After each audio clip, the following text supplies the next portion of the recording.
Wow. So Florence, huh? What a character. I'll show it on screen. Um, when I pulled her, I actually got two of her, and that was insane. Um, which means we can use her, but I don't know how to use her yet, so it's gonna be a little confusing. But yeah, wow. I don't know what to say about her because I already. I mean, I probably posted videos about, you know, her character, little short videos um, that show off certain things that she does, and yeah, I'm very curious. So this one's kind of, well, it's not long, but also, if you can't notice, I am sick. My nose, a little stuffy. So if my voice sounds a little weird and you hear me sniffling, that's the reason why. I'm sorry, I can't help it, but let's see what we're up against.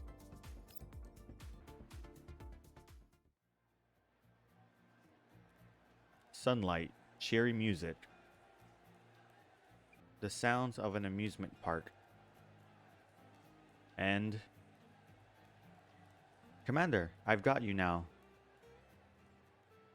The voice is familiar, but I can't recall the speaker's name. Oh, what will I ever do with you? I guess I'll have to help you out with the specially concocted elixir. Oh, so filled with love. The sunlight flares, more dazzling than before. Oh my, he lives. He's awake at last. Wow, her character. I don't know, man. Are you alright? A girl stares intently at me, syringe in hand. After realizing that I've come to my senses, the worried look on her face softens. Her eyes, once gaping in shock, are soon filled with warm mirth. Commander, do you remember who I am? Lo... Lo? A name comes to mind, but when I try to think back on who it might be attached to, all I see is a blurred mental image. That's right, I'm Florence. The girl calling herself Florence winks playfully at me after finishing. Her familiar face and the gentle yet heated smile look very inviting. Whoa. Don't you think it's a bit of a waste to be sleeping by yourself on the ground after coming all the way to an amusement park? It's not like I wanted to fall asleep here. How I ended up in this place is a mystery even to myself. As I try to recall my situation, I find that my thoughts are a blur, like I'm wading through a thick fog. If this were a game, my situation would be like a freshly made character dumped into unfamiliar surroundings. While my self-perception is functioning normally, I know nothing about my identity and my surroundings. Meanwhile, this girl here seems to know me. So, who's Florence? Huh? She narrows her eyes as she smiles, but she can't hide the confusion in them. After thinking for a little more, I decide to share a little more with her. Do you know me very well? Also, the commander? Is that me? In my murky memories, I do recall something about having once lived with many dolls. Or rather, given the way you're speaking to me, does that mean we've worked together many times before? Oh my? You're serious, aren't you? Oh dearie me. My, don't tell me that you've gotten so used to playing dumb around dolls that it's become a reflex. I just love this face. I love the eyes. Judging by her reaction, she seems to be disappointed that I asked that question. The air seems to freeze up, and Florence steps forward, placing a hand on my forehead. Body temperature normal, pulse normal, all vital signs normal. You're perfectly healthy, or at least your body is. Saying so, she cups my cheeks in her hands, bringing her face closer and closer to mine. Hehe, I see. It can't be helped then. It is only when she presses her forehead to mine that I can clearly see the heart-shaped pupils flashing in her eyes like a lighthouse. A quiet beep tells me that she's collecting my body parameters. Considering how quickly and effectively she's doing this, she must be a medical doll of some sort. I size her up. Apart from the syringe she's holding, Florence has various medical paraphernalia all over her, which reinforces my suspicions. Ah, are you interested in this, Commander? She seems to have noticed how I'm staring at the syringe and smiles warmly at me. This is just a shot of an ordinary glucose solution, you know. It's nothing more than an energy supplement. Florence uncaps the syringe and gulps down the contents of the liquid within, then licks her lips clean. While she seems a little forward, a proper medical doll would probably have a hard time doing any harm to a human being. With that in mind, she can be trusted for the time being. More importantly, she feels familiar. I realized that the moment I saw her. We knew each other, I'm sure of it, and judging by her reaction, it's very likely that she is, or at least she used to be, a friend of mine. Oh my, you have an interesting look on your face. As much as I'd like to punish you for forgetting me, an amnesiac commander, huh? That might open up more interesting ways for us to have fun. You see what I'm saying about her? She's just... I don't know, man. I suddenly want to rescind my evaluation of her trustworthiness. Oh well, it can't be helped then. I'll just have to introduce myself again for your sake. My name is Florence. As you can see, I am the manager of this amusement park. For the time being, of course. And right now, I am your caring and reliable guide as you travel through it. A manager? This seems somewhat different from the impression I formed of her in such a short time. Even though you're a medical doll? Medical dolls can do many things. She doesn't elaborate and returns to what she was saying earlier. As for calling you Commander, well, many people have called you that, but if you don't like that form of address, shall I call you something else? Like, dear customer, master, senpai, boss, or caretaker? Aren't these like what other dolls call you? I know Nikita calls you boss. Cheetah calls you caretaker. I'm not sure about the other ones. Why do these titles sound more and more familiar? Or are you saying you prefer that I call you darling? Yes, please. This doll that I've met less than 10 minutes ago flashes me a coquettish smile before sliding up to my ear and breathing into it with a hot, moist whisper. Oh my. I reflexively take 2 steps back, drawing away from her. I'll pass. Just call me something normal, like Commander. Alright then, if you say so, darling. Man, I don't know. She's yeah. She smiles playfully at me. Now then, since we've gotten you up to speed, shall we begin our tour? Florence grabs my hand with a certainty that brooks no refusal and drags me towards the amusement park. Wait, a tour? Did you really only come here to sleep, Commander? Much as I would like to give her a concrete answer, the insides of my head are still murky, and I cannot concretely state the reason why I came here. What I can be sure of is that it definitely was not just to play around. No matter how hard you think about it, you won't be able to leave, right? I can't leave? What does that mean? As for what it means, you'll find out in a bit. In any case, I'd recommend that you just relax and enjoy yourself for a bit. Who knows? Perhaps your real objective might be hidden in there somewhere, no? Florence doesn't bother waiting for a response, and heads into the amusement park. Flower petals and ribbons suddenly appear in her wake. The sound of lively music grows louder and louder. The colors grow more intense and seem to throb in my head, making me feel a little dizzy. All this seems to be the prelude to some bizarre and psychedelic joke. In any case, let me introduce you once more to Thriller Wonderland. Almost at the same time, a pair of eyelids appear, holding colorful balloons. The sight of them standing in the middle of an amusement park is both absurd and creepy at the same time.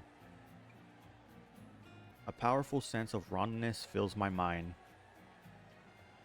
Things like that shouldn't exist in an amusement park, right? But they're clowns that create an atmosphere of festivity and joy. Aren't those perfectly normal? Clowns? Is that what these eyelids are? It's perfectly normal to have costumed clowns and NPCs in an amusement park, Commander. Why don't you try taking them down and see what prizes you get? The sense of wrongness fades away into a blur, like the rest of the thoughts in my head, without Florence needing to convince me. It's as though I were dreaming. It's normal, you say? I guess it is. I instinctively reach for the gun at my waist. A Makarov. It seems to have been by my side for ages, and it reminds me that even in my dreams, I am no cattle to be led to the slaughter. And besides, it doesn't look like Florence is just going to stand idly and watch either. Alright, let's give it a shot then.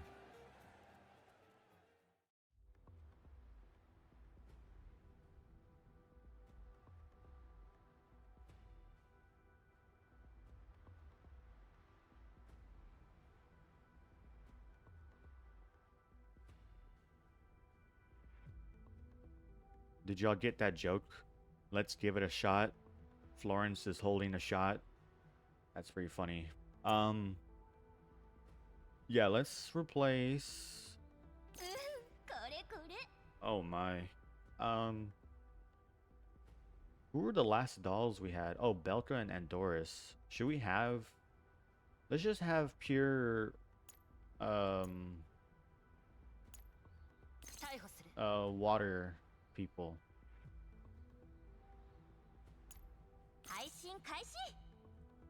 Alright, let's okay, I still need to learn Florence. We're gonna use this opportunity to kind of go through her abilities a little bit.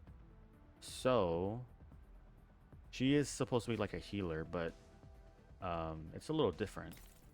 Okay, so select one tile of incense, cleanses 2 debuffs, recovers HP of equal to an attack. Whatever. So this is... If I do that, what is that gonna do to it?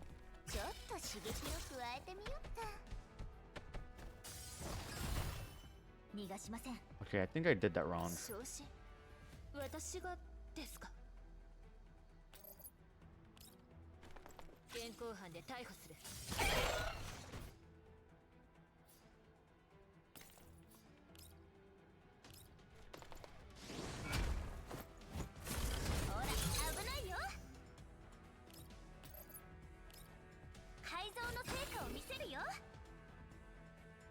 I'm gonna save one enemy for Florence.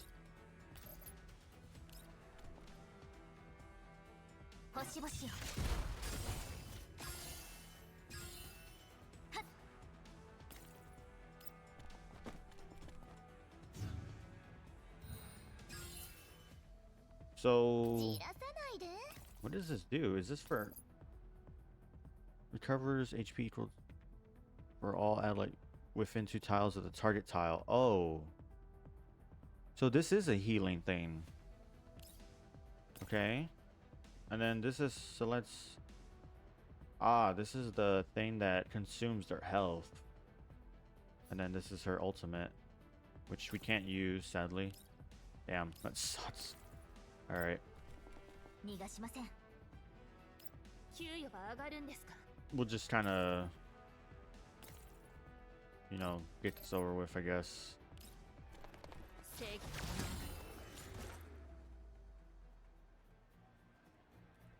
Hee. Well done, Commander. The clowns were so eager to meet you right after entering the amusement park. Surely they must have goodies on them. Ah, look, a gift from the clowns. A stamp book. What a marvelous stroke of luck, Commander. You should hold on to it. A stamp book? Oh, the little picture. I look at the stamp book in my hands. The cover shows the amusement park. When I open it, I see little blurbs about the various rides and attractions. There is also a blank grid for stamps with a translucent chibi depiction of Florence's face as a background. This amusement park. The sense of oddness wafts through my consciousness once again, and just like before, my befuddled mind ignores it. So I'm just gonna take a guess, and she drugged us. And that's pretty much obvious. Is something wrong? I look past Florence and examine the amusement park again, but I don't see anything unusual. No, it's nothing. I'd like to ask, what's this stamp book for? Commander, it's simple. For every ride and attraction you visit, you get a stamp. Hehe. Not only do you get a reward for collecting each of the stamps, but if you get them all in a sequence and complete the collection, you get a super special prize as well. A prize? Ooh, I wonder what that prize is. Oh my, you hit on the important part right away. The full clear reward here is really appealing. In fact, a lot of people have come to this amusement park just for it. Did I come here for it too? And what might the reward be? It's anything you want from this amusement park. Oh. Anything? I look at the Ferris wheel in the distance, leaving aside the point of taking something like that away. The sheer difficulty of bringing it with me would be enough to give pause to anyone. What? You want the Ferris wheel? Why? Yep, anything. Naturally, that includes the manager, namely me. Ooh. Florence smirks, a hint of temptation in her smile. How about that? Did that catch your interest? Taking you is fundamentally the same as taking the Ferris wheel. Oh, Commander, do learn to read the room. Still, it's alright even if you're not sold on the idea right now. You'll just have to work through your confusion over the course of your tour. Everything will be made clear. This all sounds like a scam. After all, I'm not even sure what I'm thinking, and the fog in my brain refuses to clear. A scam? But here, I'm the most trustworthy person that could ever be, Commander. Is there anyone else here? I look around. While this is supposed to be an amusement park, it looks strangely deserted. Of course there are. Our establishment is very popular. The crowd flooded in the moment our gates opened. But I must point out that once you start your tour, you can't back out halfway through it. If you do, you'll be punished severely. Ooh. Yeah, that really sounds like a scam. You can go in easily, but have a hard time coming out. Surely nothing ill can come of it. Still, no matter how much they try to forbid me from leaving, I can always walk out the front door. It is at this point that I realize that the fancy gate through which I entered has suddenly vanished. In its place is a structure that seems out of place in an amusement park. Beyond it are high walls that stretch as far as the eye can see. Don't worry, it's fine. After all, you were extra lucky today, and got a guide in the form of me, the manager. And we can traverse the whole amusement park together. Florence continues with her exaggerated enthusiastic spiel, like she hasn't noticed anything strange at all. There are far too many abnormal things going on, and after finding myself surrounded by so much wrongness, I decided to abandon my struggles and accept it all. I don't plan to hire a guide. But hiring me as a guide is free, you know? I might end up paying for it anyway. That's so mean, Commander. Visiting an amusement park by yourself is very lonely, you know. Have you considered that things might be completely different with me around? Florence wraps herself around my arm and flashes me a wicked grin.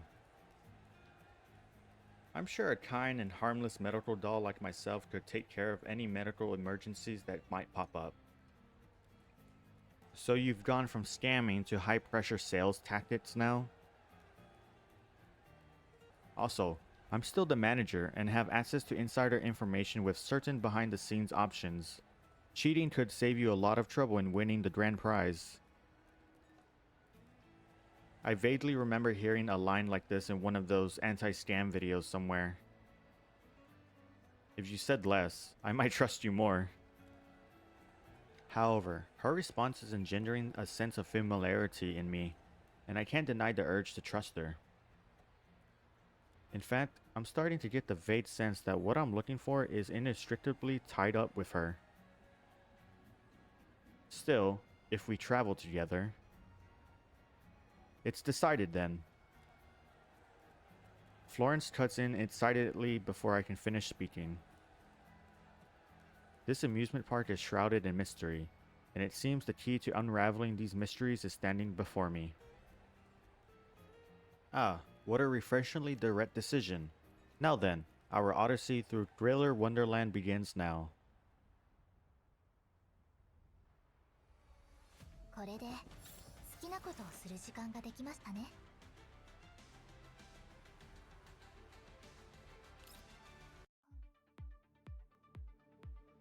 Huh. Well, that was an interesting first, first, I guess you want to say episode, maybe be easier. To what the character, like, I already know what's going on. Like, she probably drugged us or something. And this amusement park is like a way to, get our memories back, But yeah, that was something. I really like this character. And again, it's not just for, her very, how do we put it, forward demeanor and explicit? Is that the right word? Like the way she is? Like, I feel like there might be a little bit more to her than like just that, right? I hope. But even then, I still, find that kind of endearing. I mean, hey, all I'm saying is she can stick me with a needle anytime she wants. I will not refuse. I'm not scared of needles. And if I was with her at the other end of the needle, I would not be. That's all I gotta say about that. Testing.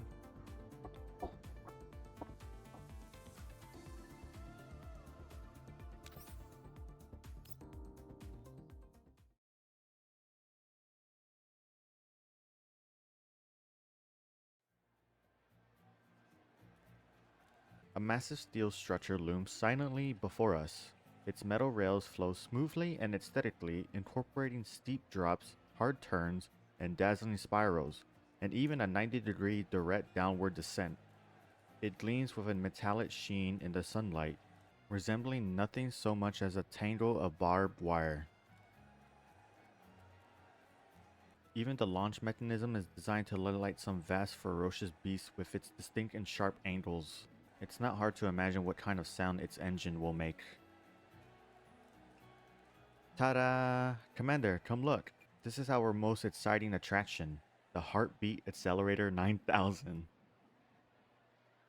Granted, it looks quite impressive, but in the end, it's just a roller coaster.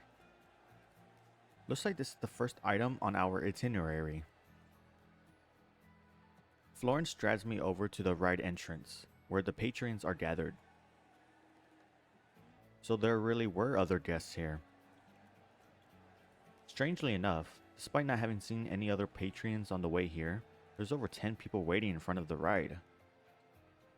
Hehe, I told you, right? While we can't compare to Disney... Oops, my bad. While we can compare to these two places, it's not as though this amusement park is a ghost town. However, there seems to be a strange mood in the air, unlike the festive atmosphere I was expecting. In fact, judging from the looks on the guests' faces, this strangeness seems to have been going on for some time now. I, I. My attention is drawn by a girl's shriek. When I look toward her, I see that her eyes are shrouded by a damp mist, and a frightened looking woman is holding onto her collar. Esme, how many times have we gone on this ride now? This ought to be our first time here, right? What are you talking about? We only just came here. No, no, this definitely isn't our first time here. The frightened woman grows more afraid after that. Her grip tightens unconsciously, causing Esme to groan in pain as she starts having trouble breathing. Oh, are those two from the other event? I kind of forgot which one it was. Ah, let go of me. I can't breathe. Ah, right. This is only your second time on the roller coaster. She falls silent and lets go. Esme slowly slumps to the ground. But in the next moment, the frightened woman's eyes go wide again. But I've been on this ride countless times. It can't be. I can't be the only one who's realized this. Hey Moray, Pauline, you've both noticed, right? She casts her eyes around helplessly like she's fallen into water and clutches at the surrounding people like they're life vests, shaking them hard and begging them for a satisfactory answer. I mean, surely it's no big deal if she's already ridden the roller coaster before, right? If you enjoyed the ride, then going on it several more times surely wouldn't be an issue. Oh yes, you've ridden it with me a number of times. After noticing me, the panicked woman immediately grabs me like she did Esme. And you! But after seeing my face, she becomes even more frightened.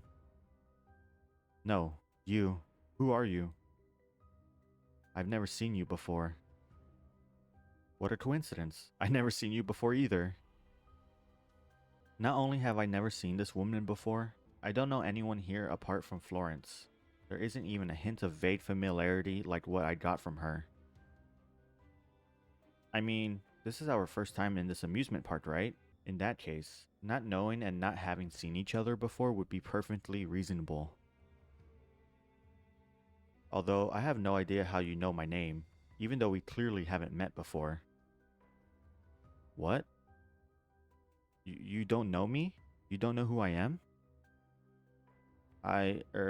Should I know? I'm May. We've been on this roller coaster before. Do you really not remember? That smiling manager over there. She's been guiding us here over and over again. We're stuck here. Do you know that? Esme looks troubled. She clearly has no idea what May is talking about and looks at me in confusion. And I know all kinds of things about you. Hey, do you remember Esme? We used to work at Mangy. Right, as the park manager, I'll take care of this. Before May can finish, Florence steps into the dispute like she's going to put an end to it. Calm down. This isn't a big deal, is it? Huh? But I kind of remember what Miss May was talking about. Really? Are you sure you're not being tricked by some stranger? Hey, don't listen to that doll. She's the biggest liar of them all. Esme, you were a doll engineer before, weren't you? Hurry up and think of a way to scrap her. Esme glances at Florence in a panic, and then looks incredulously at herself. Huh? You mean me? Oh no, that won't do. Attacking the manager is against the rules, and you'll be punished for it. You too. Think of something too. Pauline, the mission failed, and it's your fault. It's all your fault. May turns, but just as she's about to rush towards another nearby woman, Florence blocks her path. Right, that's enough for appetizers, don't you think? Once again, Florence interrupts May's hysteric outburst. Comically dressed Elids appear amidst an explosion of flower petals and ribbons surrounding Florence. The contrast of the threat they pose against her amusement makes the entire scene seem strangely surreal. It would be a shame if our guests who wanted a pulse-pounding experience couldn't board the Heartbeat Accelerator 9000 because of such antics, no?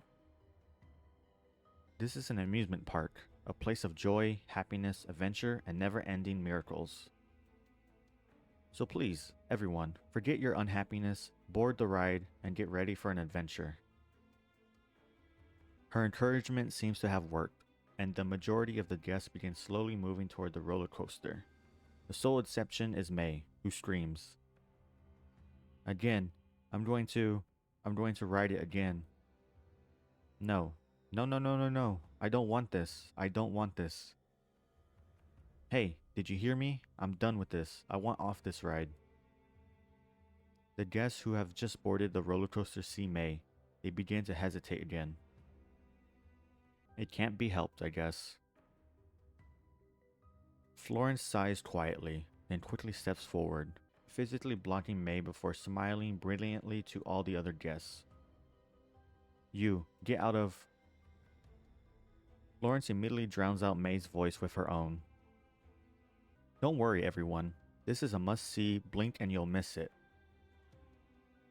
And then she turns a full circle. When she finishes, May has vanished from behind her. Stupendous. Eh? Exclaimed shouts fill the air, and many of the guests look behind Florence, but no matter how hard they try, they can't find the missing May. Thank you. Now then, please prepare for an exhilarating experience. Florence bows and then boards the roller coaster as well. Florence? Upon hearing me call her name, she immediately turns to me with a smile on her face. Oh, Commander, what a coincidence. There just so happens to be an empty seat beside you. Coincidence my ass. You were the one who planned the seating arrangements, weren't you? Then I shall gladly avail myself of the seat next to you. You're riding this with us? You'll trust me more this way, won't you? She bends down and presses up against me, then grabs the seatbelt buckle by the side of my seat. Come, let the careful Miss Manager do up your seatbelt for you, hee. Where did May go? Suddenly, several costumed clowns show up below the roller coaster. Ah, well, I couldn't do anything about that. Guests who break the rules have to be punished. Florence doesn't directly answer my question, but now I'm curious about this so-called punishment. Isn't it a little too late to be saying that now? Even as I reply to Florence, my eyes can't leave those costume clowns. These scary-looking clowns are currently dragging the sole person who refused to board the roller coaster, May, toward a dark place. Commander, these are the rules. If you stop playing, refuse to play, or lose, that's what makes the prize so valuable. In the next moment, the launcher roars loudly and sends everyone flying along the tracks, up into the sky at high speed. What? This is kind of crazy, I'm gonna be real. So Esme and May, what event was it? Oh, Jiaowei. Yeah, it was Jiaowei. Yeah, I remember now. That's so weird. It was them, right? Or was it different people, but they were using the same assets? I don't know. But yeah, this is starting to get a little crazy.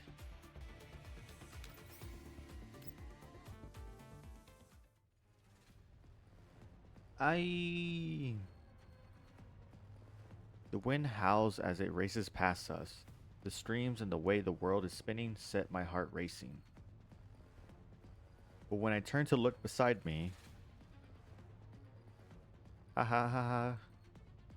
Ha ha ha ha ha ha. Ah, this feels great. Florence is laughing excitedly. Ah, so you were peeping at me too, Commander. Florence glances to her side, and it is then that I realize that she looks far more excited than before.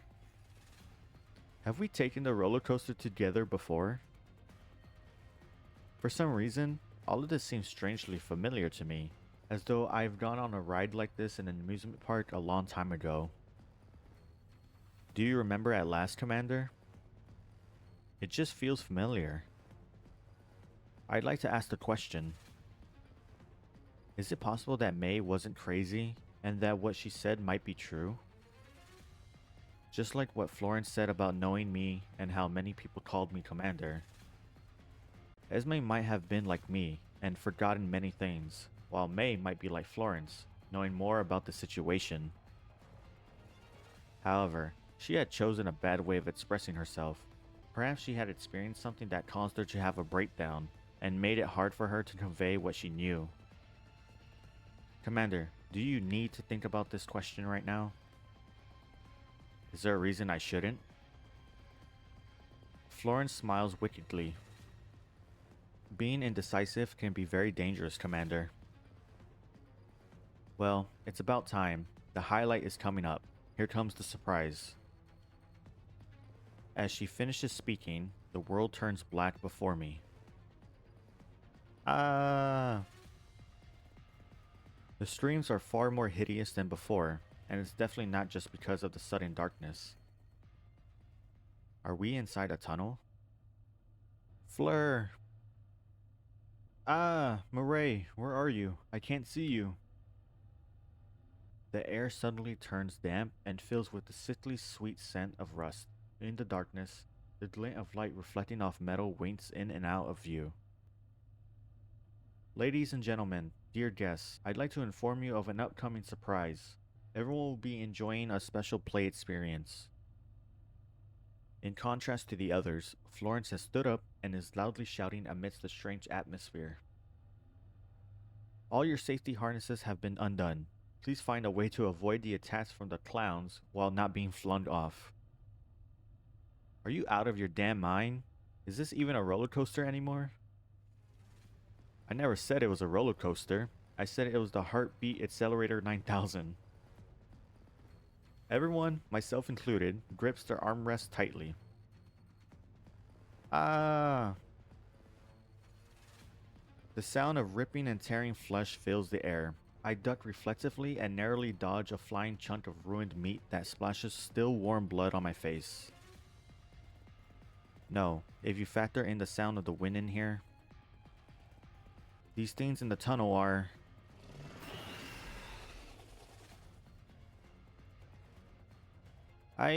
keep away from me. Florence, get ready for battle. Got it. I'll work with you, Commander. Anytime, anywhere. Well, that's nice.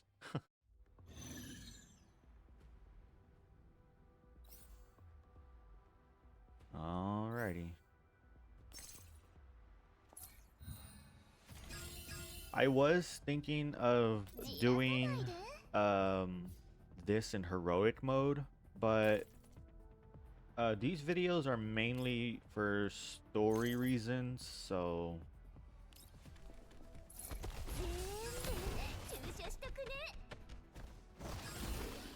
you know, that's exactly who I wanted him to attack. I'm not even like trying to make a joke. That's actually who I wanted him to kill.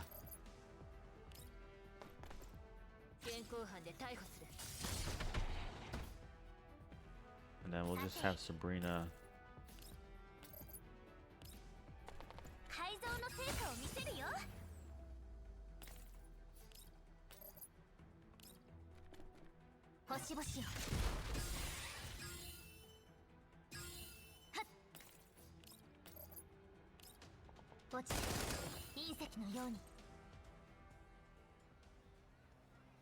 Now then, congratulations to all you players for completing a course of the Heartbeat Accelerator 9000.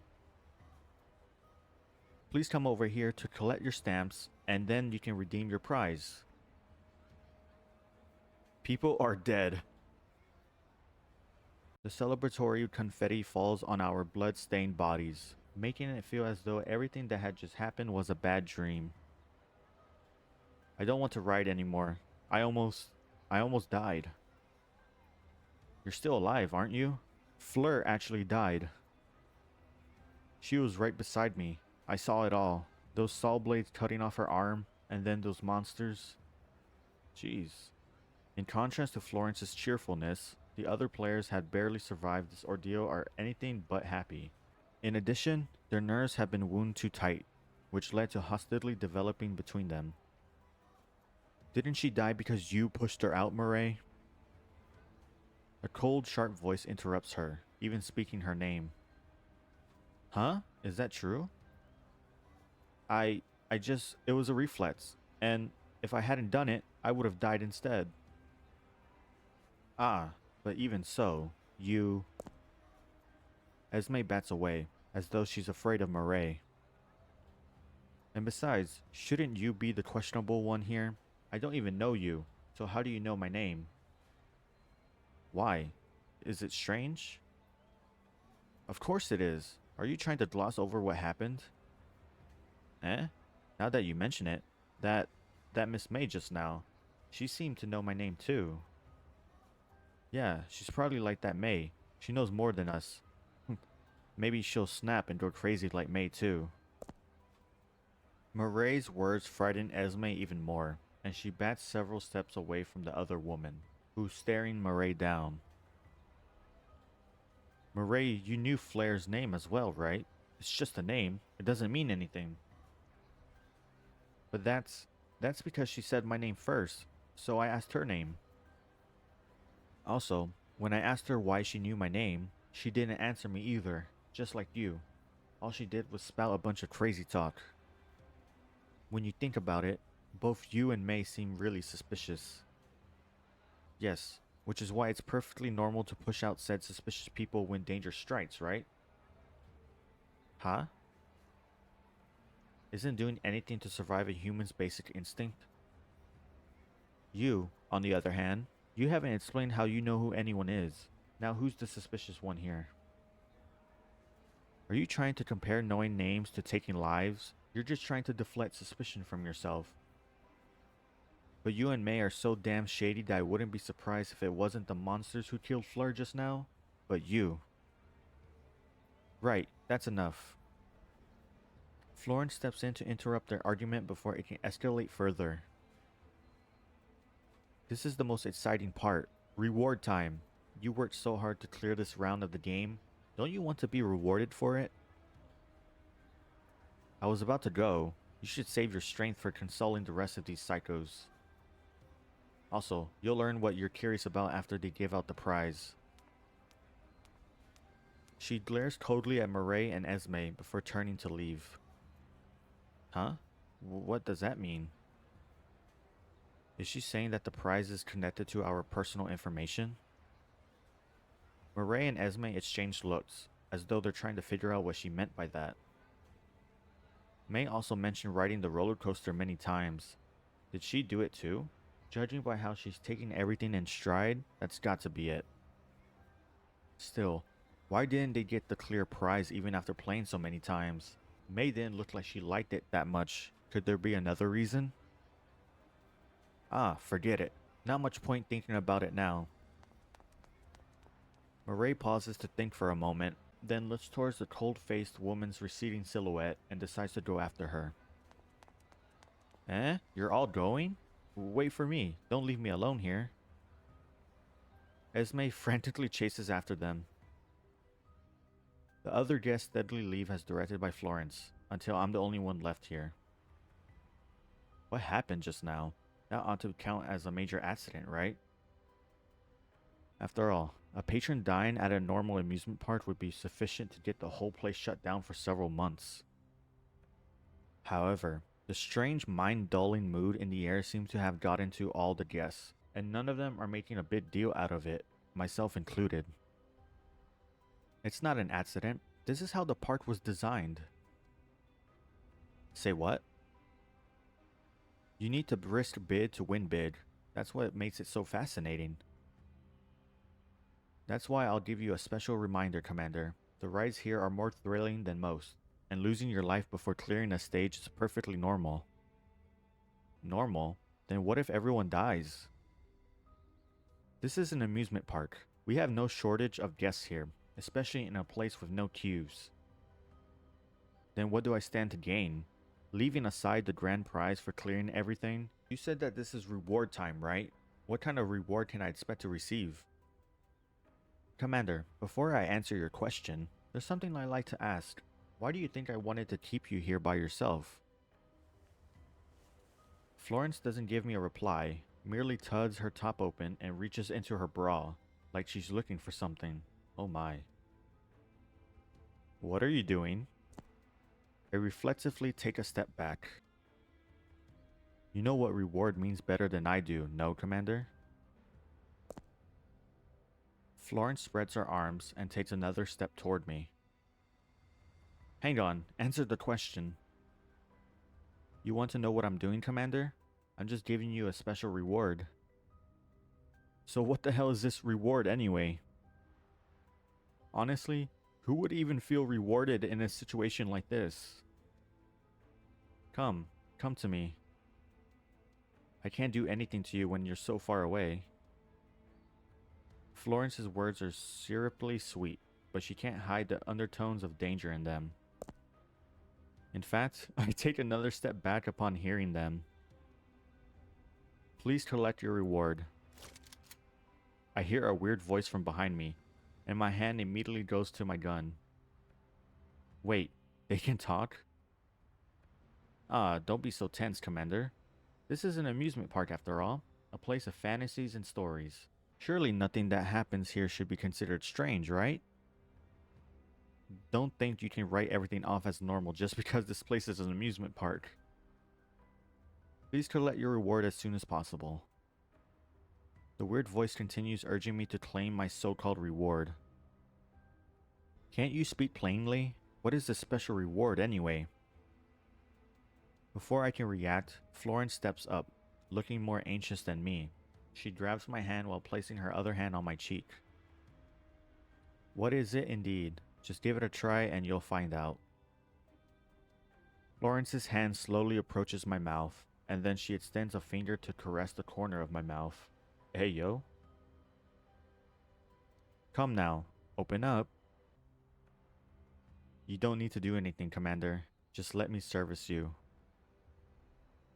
Florence's finger probes deeper and What? Wait, hold on, what? Florence's finger probes deeper, penetrating my lips. Yo? And then she pops a capsule into my mouth. Ack. What did you feed me? I told you, it's a special reward. Don't spit it out, okay? Swallow it down. There's a good commander. Florence reaches out to cover my mouth and forces it shut. Meanwhile, the two clowns urging me on slowly leave, as though satisfied by what has happened. How's that, Commander? Are you happy with your reward? Florence smirks like a cat who got the cream. Kinda disappointed in the reward, to be honest. I thought it was something else. Do I look happy?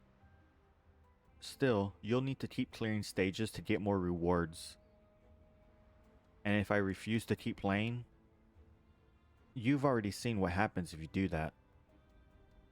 The scene of May being dragged off by the clowns flickers through my mind. You call this an amusement park, but I feel like I've been shanghaied to some sweatshop's production line. But amusement parks like this are common in the white zones, right? At the very least, there aren't any lines for the attractions here. She has a point. So now that you're all rested up, let's move on to the next ride. I can't wait. Florence grabs my hand again and skips off to our next destination, pulling me along behind her. ...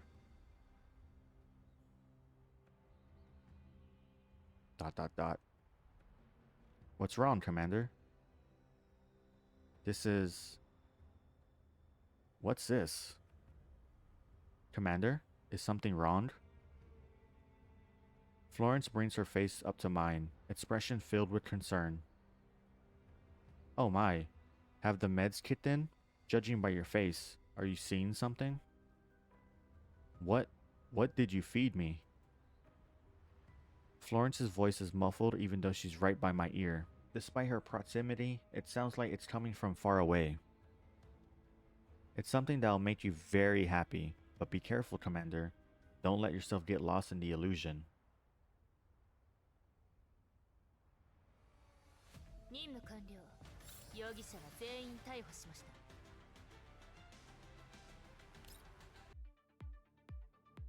So, I guess I am kind of right. It's an illusion, obviously.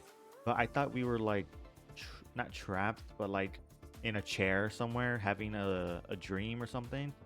But I think we're at an amusement park, but it's all run down. Yeah, basically what we saw. That's crazy.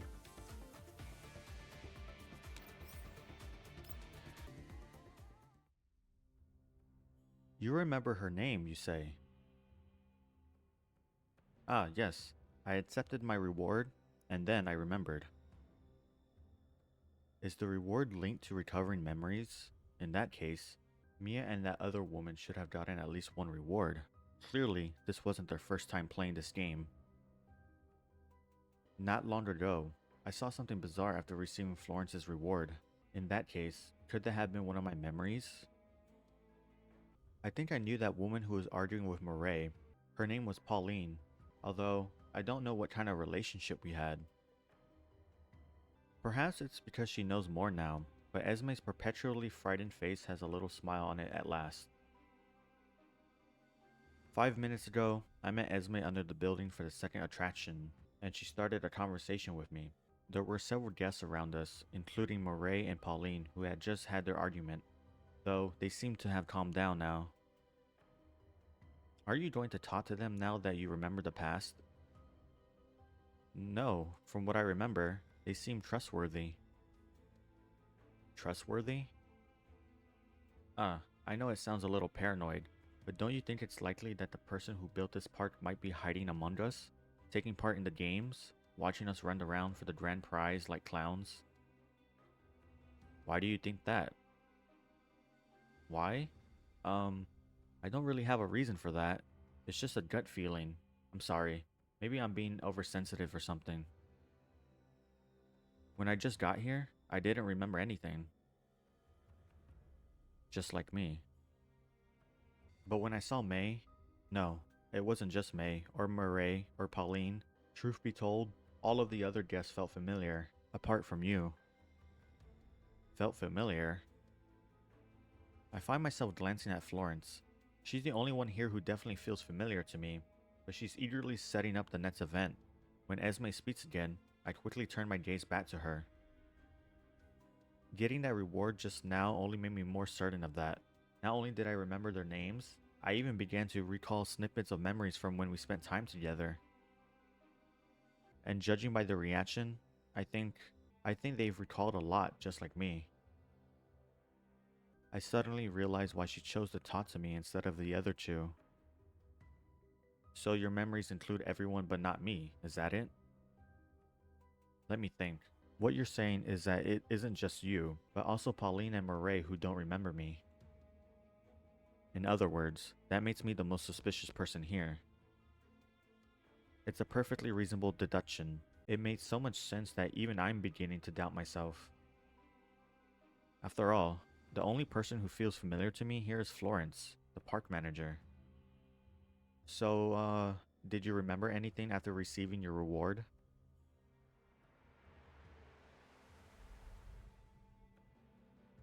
In fact, even after getting my reward, all I saw was, it was also related to the park. I remembered some things too, but you weren't in my memories.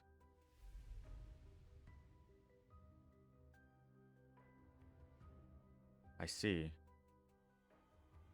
In that case, what did you remember? Esme gulps nervously and carefully watches me, as though she's waiting for an answer she's been expecting for a long time. You're not the architect of this place, are you? I see. I thought Esme came to find me just to pry information from me based on what she knew. But now, it seems she's begun suspecting me based on what I just said. All I can remember is this park, and that girl who's acting as the manager. I turned to look at Florence again. Is there anything else? Also, I saw this amusement park, but it was run down and looked completely different from how it does now.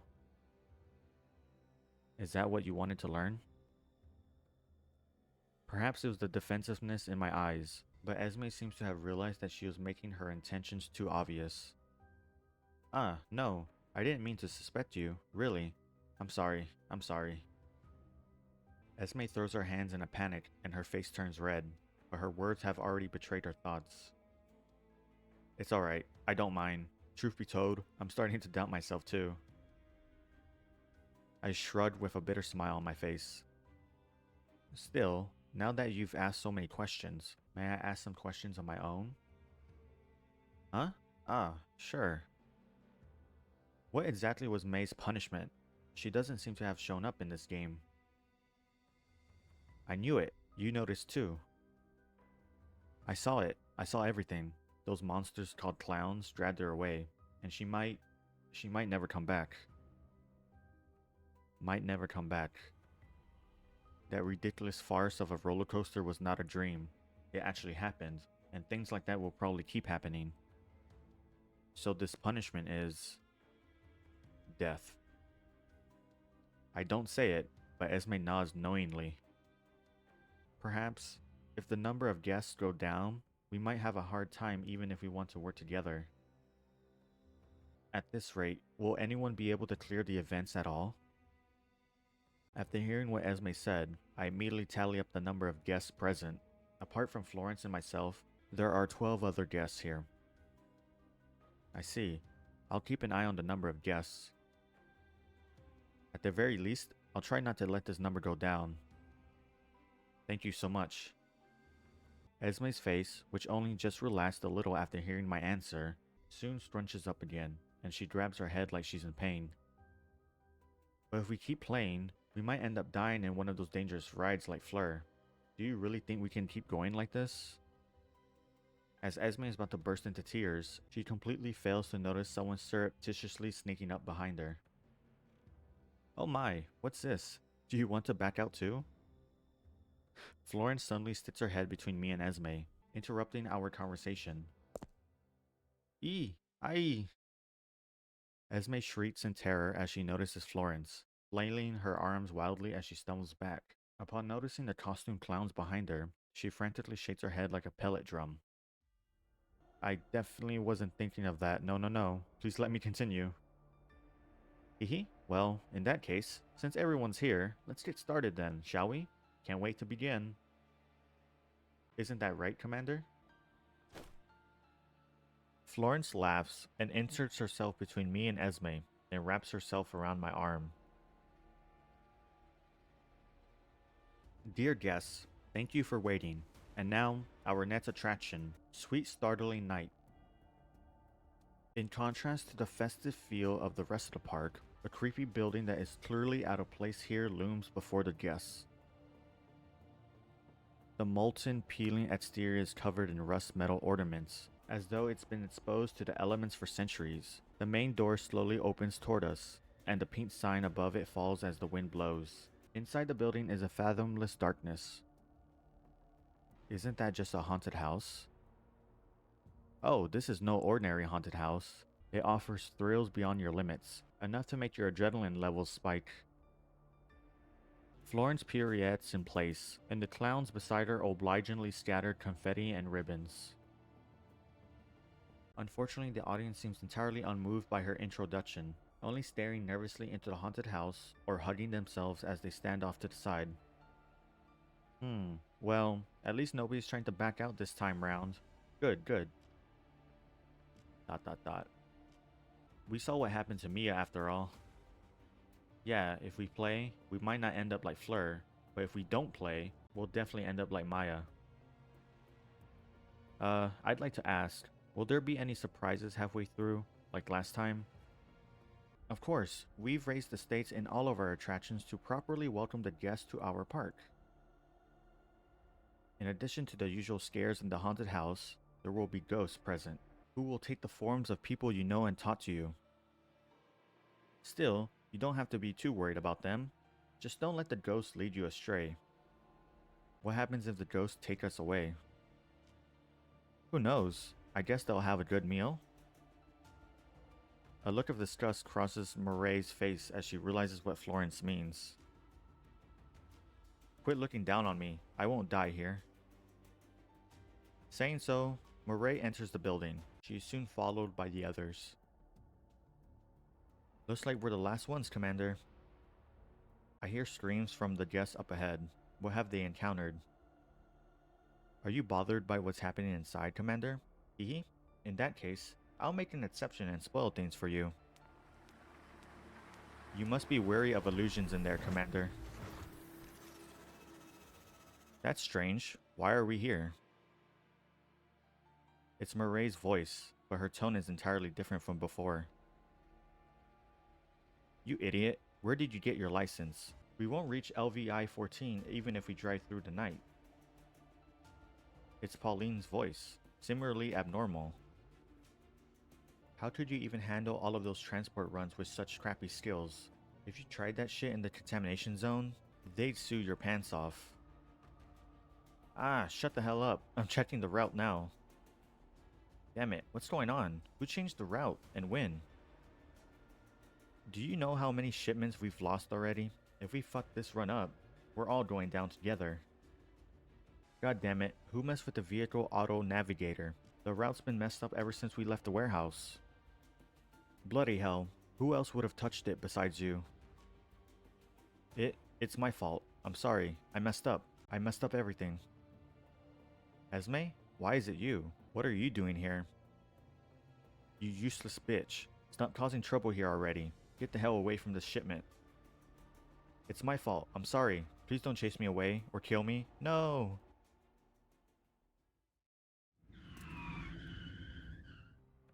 The midst of voices gradually fades away, and as the shrieking of brakes fills the air, I finally see what is before me. And as barren as the wastelands, there is a heavily battered transport truck stopped here. So they were all on board? I slowly approach the truck, but a pair of hands grabs my arm. Don't go over there, Commander. The very next moment, a familiar form smashes through the windshield and hits the ground hard, rolling to a stop at my feet. I'm sorry, don't kill me, no! Ah! Esme screams. Blood covers her face, preventing me from seeing her features clearly. It instantly snaps me back from my entrancement by those seemingly real voices. Right after that, several armed men jump down from the truck before us. They aren't Pauline or Moray, but look more like mangy security troopers. Is this what you meant by costumed ghosts? Nope. Not even I can help you cheat in this event, Commander. It's her. That's her. She's the fake. Kill her. The mangy troopers speak in Moray's voice. They point to Esme, who's lying on the ground, and raise their guns. Now then, Commander, how can you tell which of them is a ghost from the haunted house? Just as Florence finishes, a hail of gunfire blazes at us. Florence, get ready for battle. I've been waiting for this.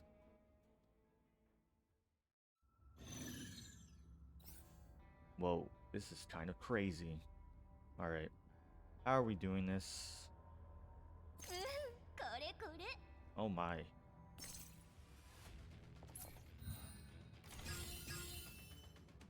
Is this even possible? Ah, well.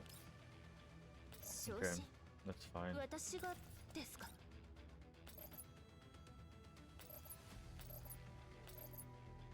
Oh man.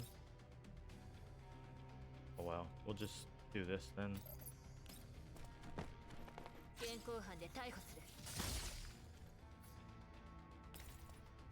Not really what I wanted to do, but...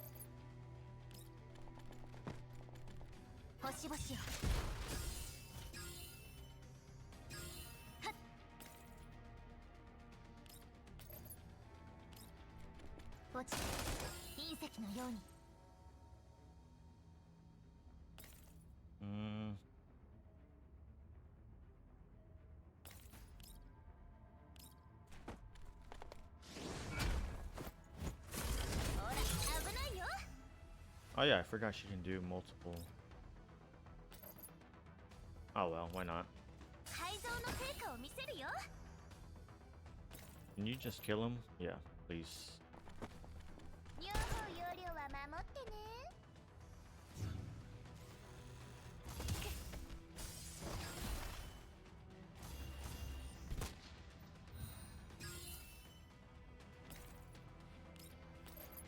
Poor guy. 星々を砕け散れ。ターゲット確認。 After fighting off the ghosts, I look around, but I don't see Esme anywhere. Esme?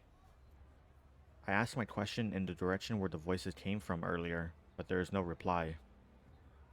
Were they all just illusions? As I ponder the question, I hear Esme scream from a nearby room, which confirms my supposition. Stay close, Florence. Are you worried I'll get lost too, Commander? Right after that, I hear Murray scream from another room. More and more strange noises start coming from the nearby rooms, which is actually strangely reassuring. Looks like those people from just now really were just illusions. But then why would I be seeing things regarding those people? Commander, Earth to Commander, come in, Commander. Ah, right, I'm here. Still, as the park manager, you should know this place very well, right? Of course, I'll make sure I bring you safely out of here. Florence suddenly grabs my hand. What happened just now was too dangerous. Stay with me from now on, alright, Commander? I follow Florence forward. Our path this time is clearly different, with hardly any obstacles. We turn several corners before finally arriving in a large, spacious chamber. Be careful of illusions, Commander. There is a truck in the middle of this room as well. Florence, what is the meaning of this? I point to the mangy uniform beside the truck. It's for you. Your clothes got torn during the previous battle, so I got a new set ready for you. However, I didn't have any spares, so I had to use some of the costumes from the costume ghosts. It's clean though. Florence smiles and hands me the bundle of clothes. My clothes? When did they get damaged?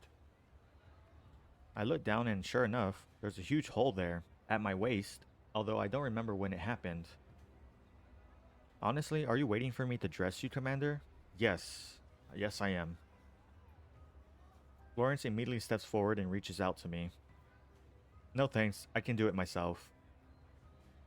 I deflect Florence's hand but take the clothes from her.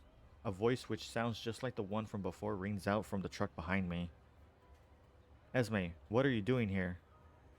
Wait a minute, it's not just Esme. Even all the people who went missing on the previous mission are here too. What's going on? As the noise grows, the sound of the truck's engine gradually fades. Commander, are you listening to the argument from inside? I already told you to be careful of illusions. Just ignore them and put on the clothes. We need to keep moving forward. As Florence keeps urging me, the sense of wrongness from before keeps growing. Right, got it. I nod, reach toward my waist, and then I draw my handgun and put a bullet between Florence's eyes. Commander? As her voice trembles, she stumbles backward and disappears, like one of the costume ghosts I fought off earlier. I knew it, so even this Florence was an illusion too. In addition to the usual scares in the haunted house, there will be ghosts present, who will take the forms of people you know and taught to you. Still, you don't have to be too worried about them, just don't let the ghosts lead you astray. The very next moment, just like last time, a familiar form smashes through the windshield and hits the ground hard, rolling to a stop at my feet. I'm sorry, don't kill me, no! Ah! I ignored this ridiculous display from before and turn away. Then I head out of the room until I find a door shining with light. Now then, congratulations on successfully completing Sweet Startling Night, dear players. Florence skips over to me, her chest bound up with ribbons into a big bow knot. When I see Florence like this and remember what happened inside the haunted house, I feel a sense of relief spread through me. What? What are you up to now? What I'm up to? It's reward time now, isn't it? The event's over, so it's time to claim your reward, no? It's over? So everyone's made it out of the haunted house? Yep, it's over. And everyone who hasn't made it out has probably been caught by the ghosts. I look around at the other guests and tally them up. Strange, why are there only 11 people here? The missing person is Esme, and while all the guests look shaken, one in particular stands out. Esme, I'm sorry, Esme. I really didn't know it was you. I thought it was a ghost. What? Florence, did someone die in that haunted house? Ah, didn't you know, Commander? After all, you were there too. It seems Murray saw too many illusions and ended up killing the real Esme by accident. Which means... Esme's final scream echoes in my mind, which goes blank. Commander, you're not feeling nervous, are you? After seeing I've been quiet for a while, Florence pushes her face in front of mine. I'm not in the mood to talk about rewards or anything at the moment. Florence wiggles her body, and the big bow knot on her chest with it. It looks like the wind might blow it loose at any moment. But that won't do, Commander. If you refuse your reward, you'll have to accept the punishment. She's right. Murray, who was still in view just now, has already left with the rest of the guests before I could even speak to her. Reward time is here, and everyone must claim the reward. Look, Commander, I've been tied up by this ribbon, and if you don't undo it, I won't be able to do anything. Is your heart really not stirred by the plight of poor old defenseless little me? After thinking back on what just happened now, I am in no mood to indulge her. In other words, you can do anything you want to me. Oh. Oh man. Florence bends down and lays the loose end of the ribbon in my hand, while the ball seems to be in my court now. The squad of costume clowns behind are a silent reminder that I have no choice at all. With barely any strength needed, with just a tug of my fingertips, the ribbon slips free easily. Florence sticks her tongue out smugly. On the tip of her tongue, I see a blue and red pill. これで Man, 好きなことをする時間ができましたね。 Florence is... I don't know, man. She makes... Imagine if they had like actual cutscenes and everything they described was just shown on display. My, oh my. That'd be cool.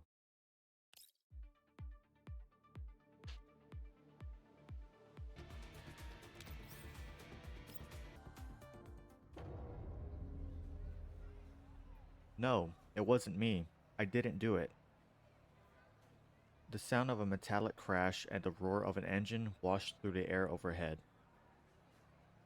Unlike how proudly she carried herself earlier, the current Murray seems a little panicked. It was you. You did it. Murray points at me. I, Pauline, and I began suspecting you from the moment we got our reward. But Esme, that idiot, she still went to speak to you even though she knew there was something wrong with you. And after she spoke to you, she died in the haunted house. It must have been you. You killed Esme. You're the one to talk, considering you're the one who did it. If I'm not wrong, Esme's the second person you've killed so far, isn't she? Shut up, it's your fault, you bitch. You pushed me to it. Going on these runs is a pain, and I've been wanting to quit the job for a while. But you and Fleur, the two of you kept pushing and pushing and pushing. That's why I was so tense when Esme showed up. That's why...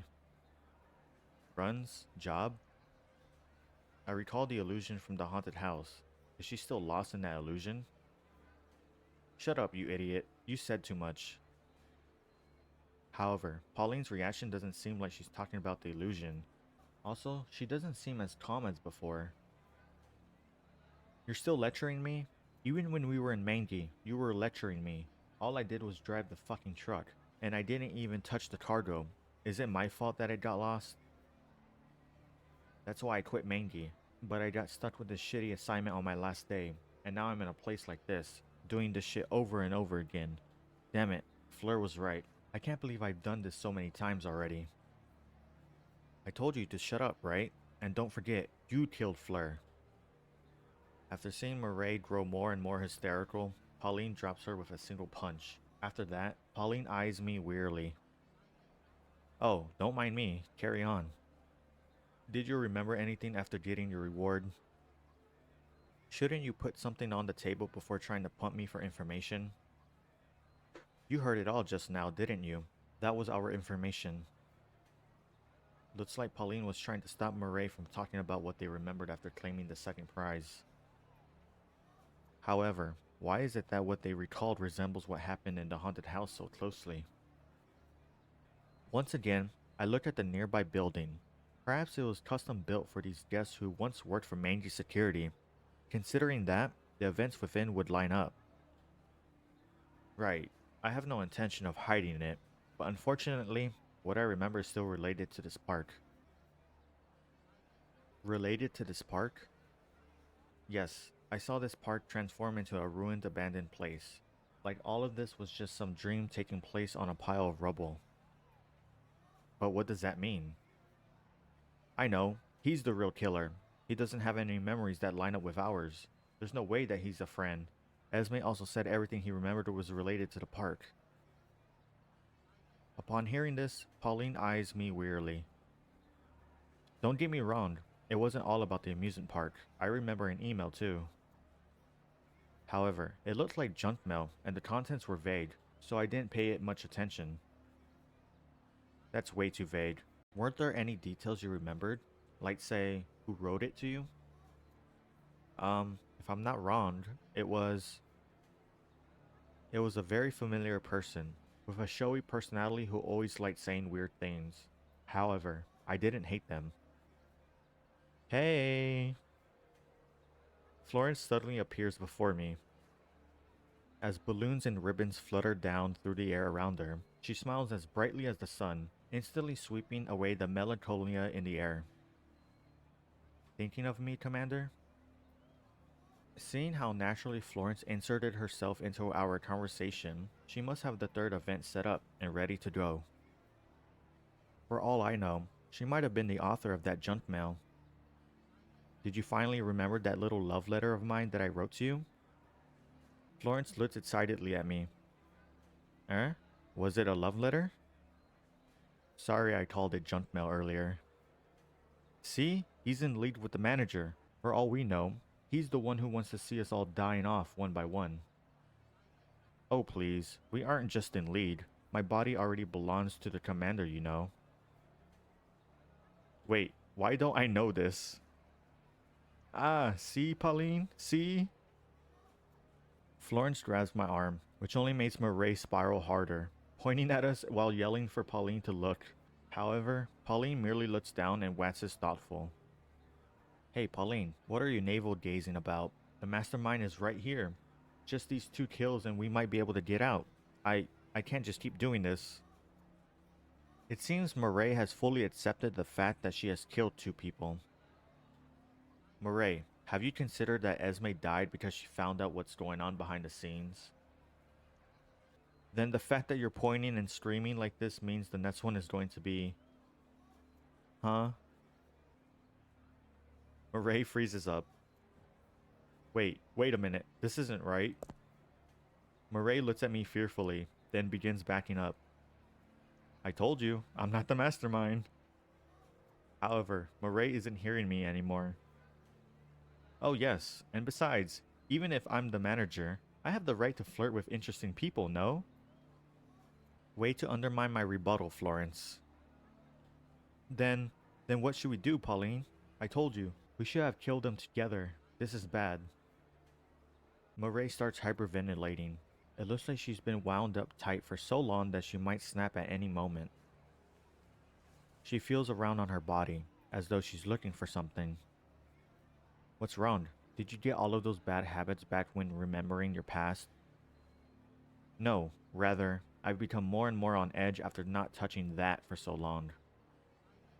Murray checks herself from head to toe. but she still can't find what she's looking for. What are you looking for? Murray gulps and shakes her head. So much for not touching the goods. You were probably having a field day helping yourself to it. I've been working for so damn long and you didn't even give me a fucking raise. So what if I took a little? As Florence watches Murray get more and more worked up, she sidles over and whispers into her ear. I know where to get what you want. Where is it? Florence's smile is as cheerful as ever. She throws her arms out like she's making an entrance and bows. Then she points to the sky. Around 24 suspended cabins dangle from the frame of a Ferris wheel while the wind blows past. However, the difference is that they are costumed clowns climbing among them, clearly visible. The third event is about to begin. Everyone, welcome to the whirling mid-air maze. The announcement is accompanied by poppers going off, balloons raising into the air, and colorful ribbons glinting in the sunlight. This is ridiculous. How could there be above us? Murray looks where Florence is pointing, at the mid-air cabins, and then she sweeps away a ribbon that landed on our face. Suddenly, something falls out one of the cabins. Thunk. It is Esme's corpse. It lands right in front of Murray, less than a meter away. Her twisted features stare right into Murray's face. Pushed past her limits, Murray finally bursts into a scream. Esme? You, I didn't, it wasn't me. Murray's legs give out from under her as she collapses to the ground. Still staring at the bloody mess that is Esme's body, she pants heavily, but all of the deep breaths she's taking don't deliver any useful air to her lungs. All she manages to accomplish is produce a rapid whooshing noise from her throat, like a set of bellows. Having trouble breathing? Hoo-ha, hoo-ha. Murray can't respond, since she's too busy hyperventilating on the ground. Meanwhile, Florence kneels down in front of Murray like a kindergarten teacher, teaching Murray how to breathe properly with a smile and exaggerated motions. Oh my, you can't be so hasty. Come, follow me now. Open your mouth and breathe in. Out, in, out. What a good girl you are. Florence smiles condescendingly and pats her head. Hang on, this is not proper procedure for dealing with hyperventilation. Seeing as Florence is a medical doll, she should clearly know better. What she's doing now is nothing more than a form of sadistic mockery. Ugh. Naturally, it does not help Murray at all. She dry heaves and begins feeling her body up and down, checking all of her pockets. However, she still does not find what she's looking for. What you're looking for is in there. Florence smiles evilly and tassels Murray's hair. What on earth is she looking for? ... Unable to speak, Murray gets up and runs off toward the Ferris wheel. Whatever. Once I board it, I'll find out what she's after. With that thought in mind, I head over to the Ferris wheel too. Oh my, I forgot to mention something. There are scary illusions inside those cabins which might make you go crazy like Murray. You might not have a good time if you don't find that. Once again, I am filled with a sense of foreboding. I look at the cabins, which greatly outnumber the guests, and decide to ask what's on my mind. And each cabin has what Murray needs, is that right? Hee. Well, that might need a little luck, Commander. In an inclusive answer. This is a special stage, Commander. I hope you have fun. Florence pats my shoulder, encouraging me like before. But when I look behind her, at Esme's corpse, which she was using without a care in the world, a chill runs down my spine.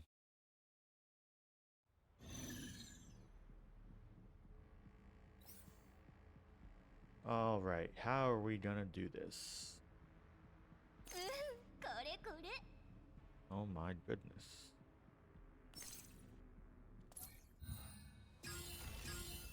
What's the lore reason for her to make those noises? Can I do this? Oh yes, I can.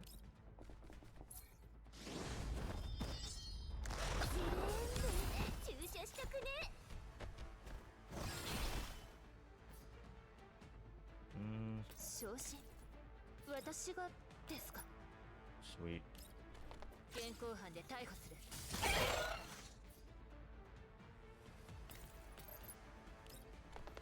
それ逃がしません。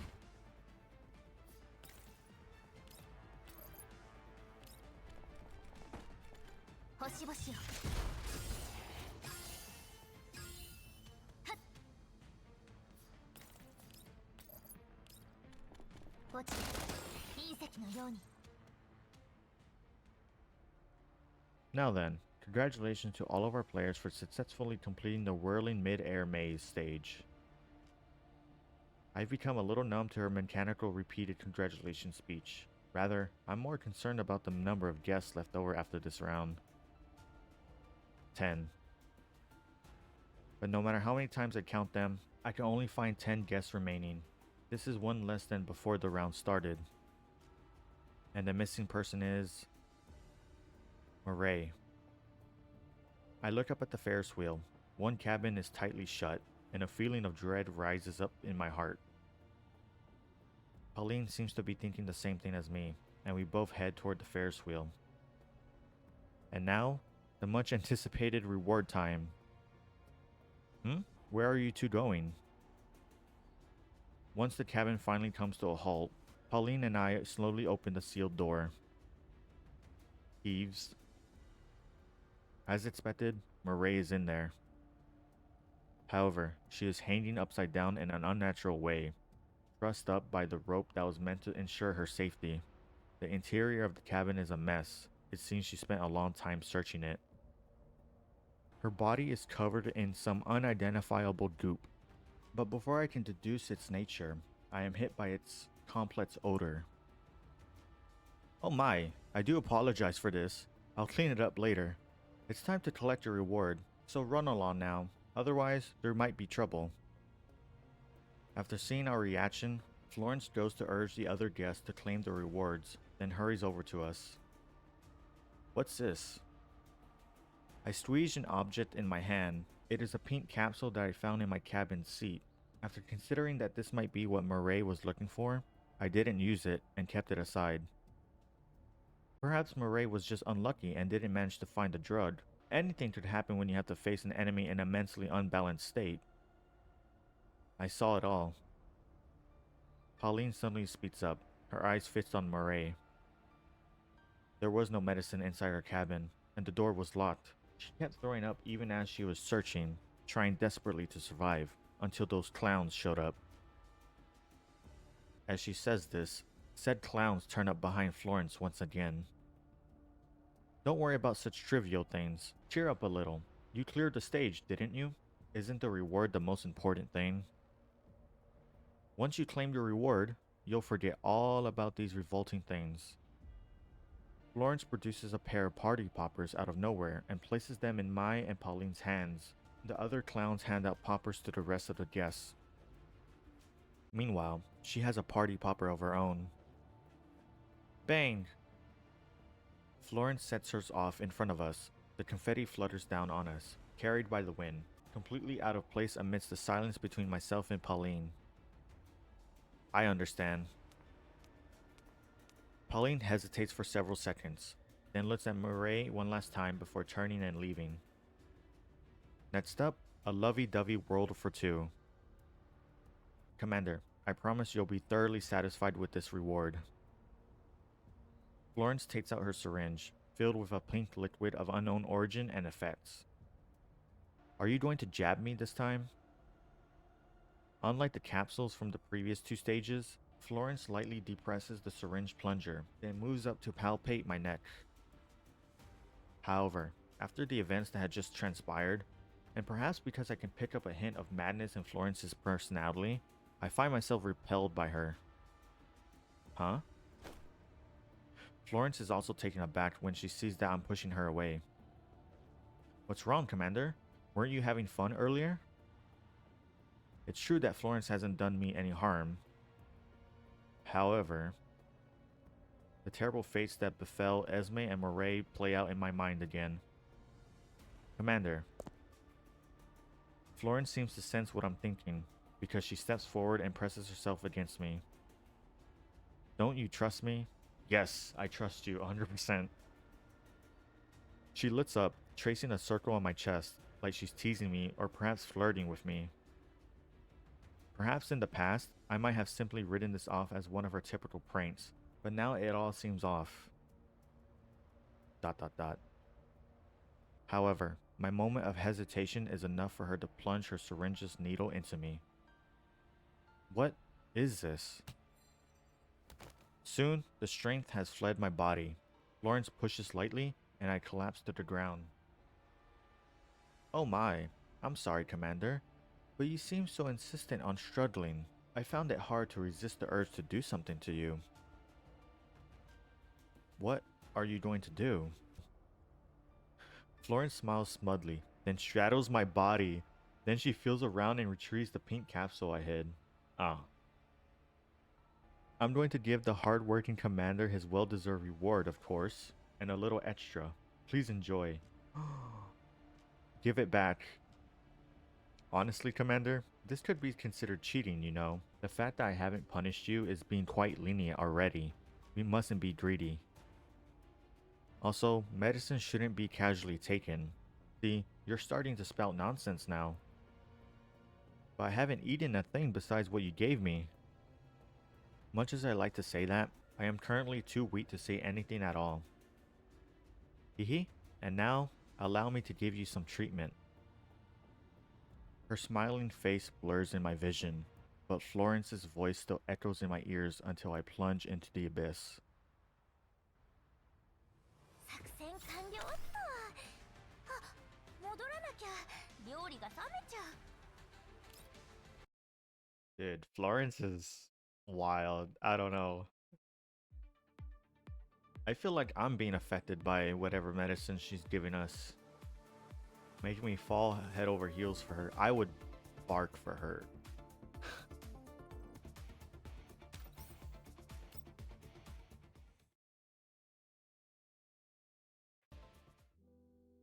Hey. A familiar voice speaks into the girl's ear in the darkness. She opens her eyes and sees that medical doll and her devilish smile.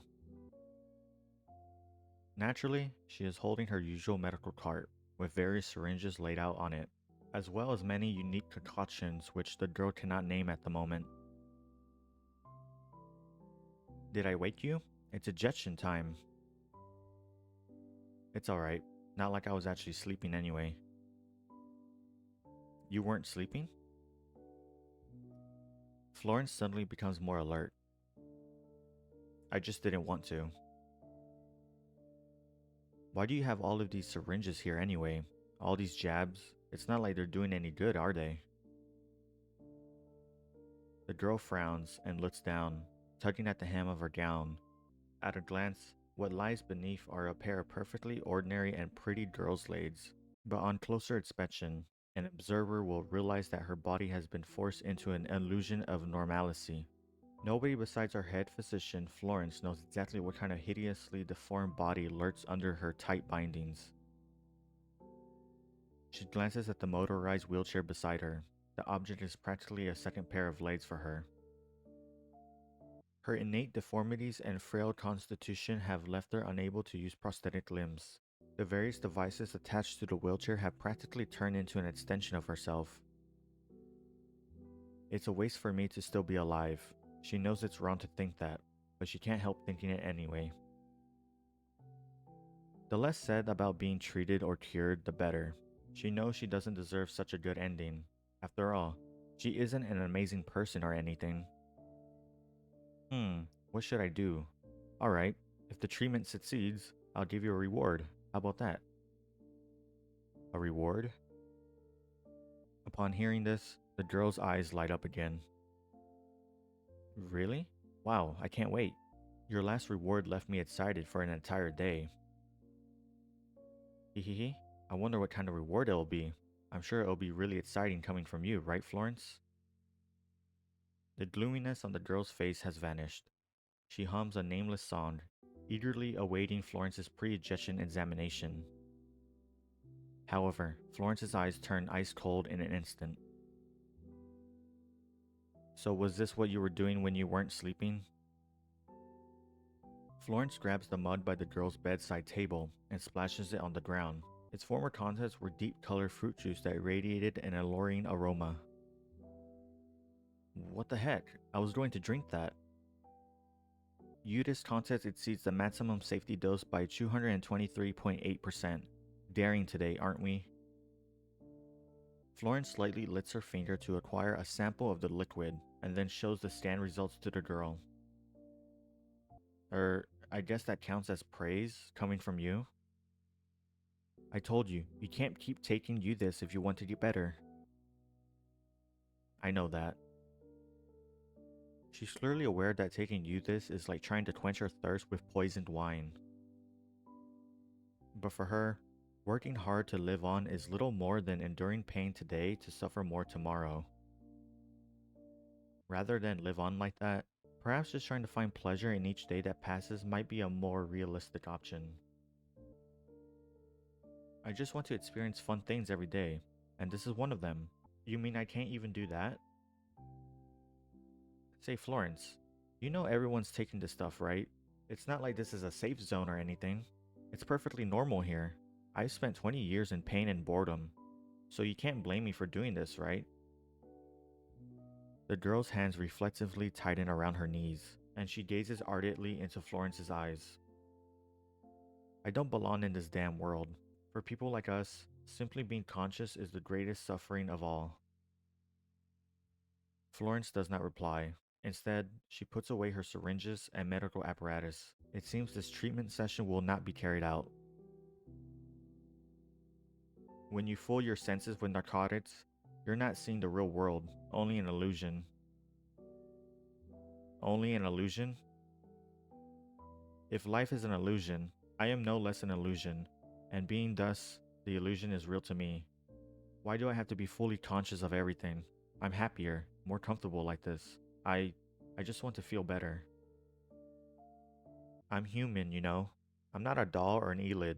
It hurts to live like this, and it's hard trying to live more comfortably. In the first place, humans can't ever perceive the real world. All we perceive are what our senses tell us. What difference is there between the excitement and joy that I see in my illusions and what can you perceive? You see, I can enjoy living like this now.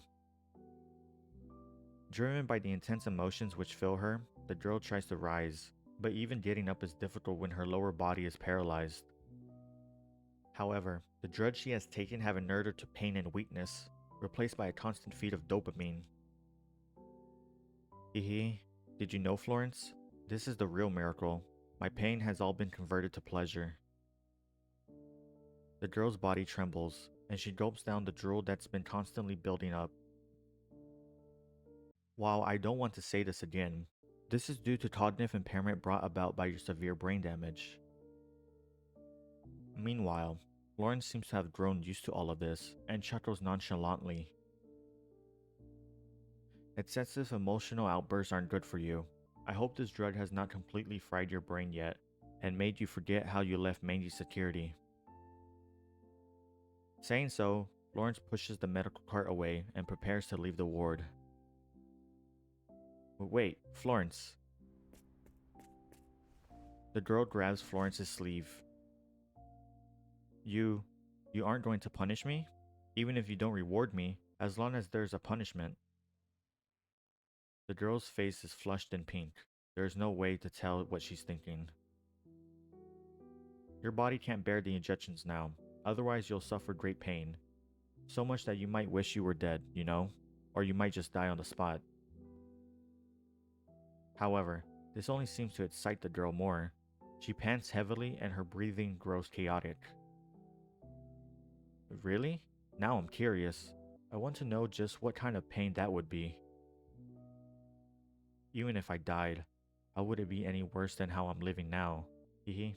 Or perhaps what you call pain might end up being pleasure for me. Ahaha. Florence looks at the girl, and then she laughs, as though she's suddenly amused by her. In that case, why don't you tell me what the world you're seeing now is like? After hearing that, the girl looks out the window. Her eyes sparkle, and for a moment, Florence thinks she can see something in her eyes. An amusement park. happy, lively, heavenly place. There, you can be happy, no matter what you seek. The girl grabs Florence's hands and pulls her over. Their eyes meet. Hers are wide and unblinking, fully exposed to Florence. Can you see it? A dreamscape filled with cries of joy. A kaleidoscopic fantasy. One that makes my heart race and fills me with non-stop pleasure. One that makes me feel like I'm still alive. For a moment, Florence can almost hear the laughs and music from the park, but soon, the girl's hurried panting drowns those sounds out. Can a person's fantasies really influence others?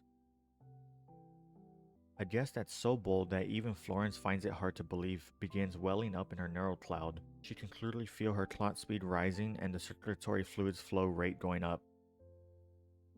She's getting excited too, even if she didn't intend to be. In the end, Florence breaks away from the girl and turns away, leaving the ward.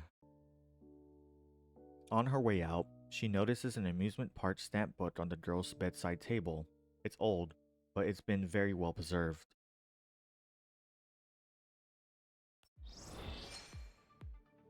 Wow. So I guess we're kind of getting some lore about what she's been doing before all this. Huh. It's kind of interesting, not really what I expected.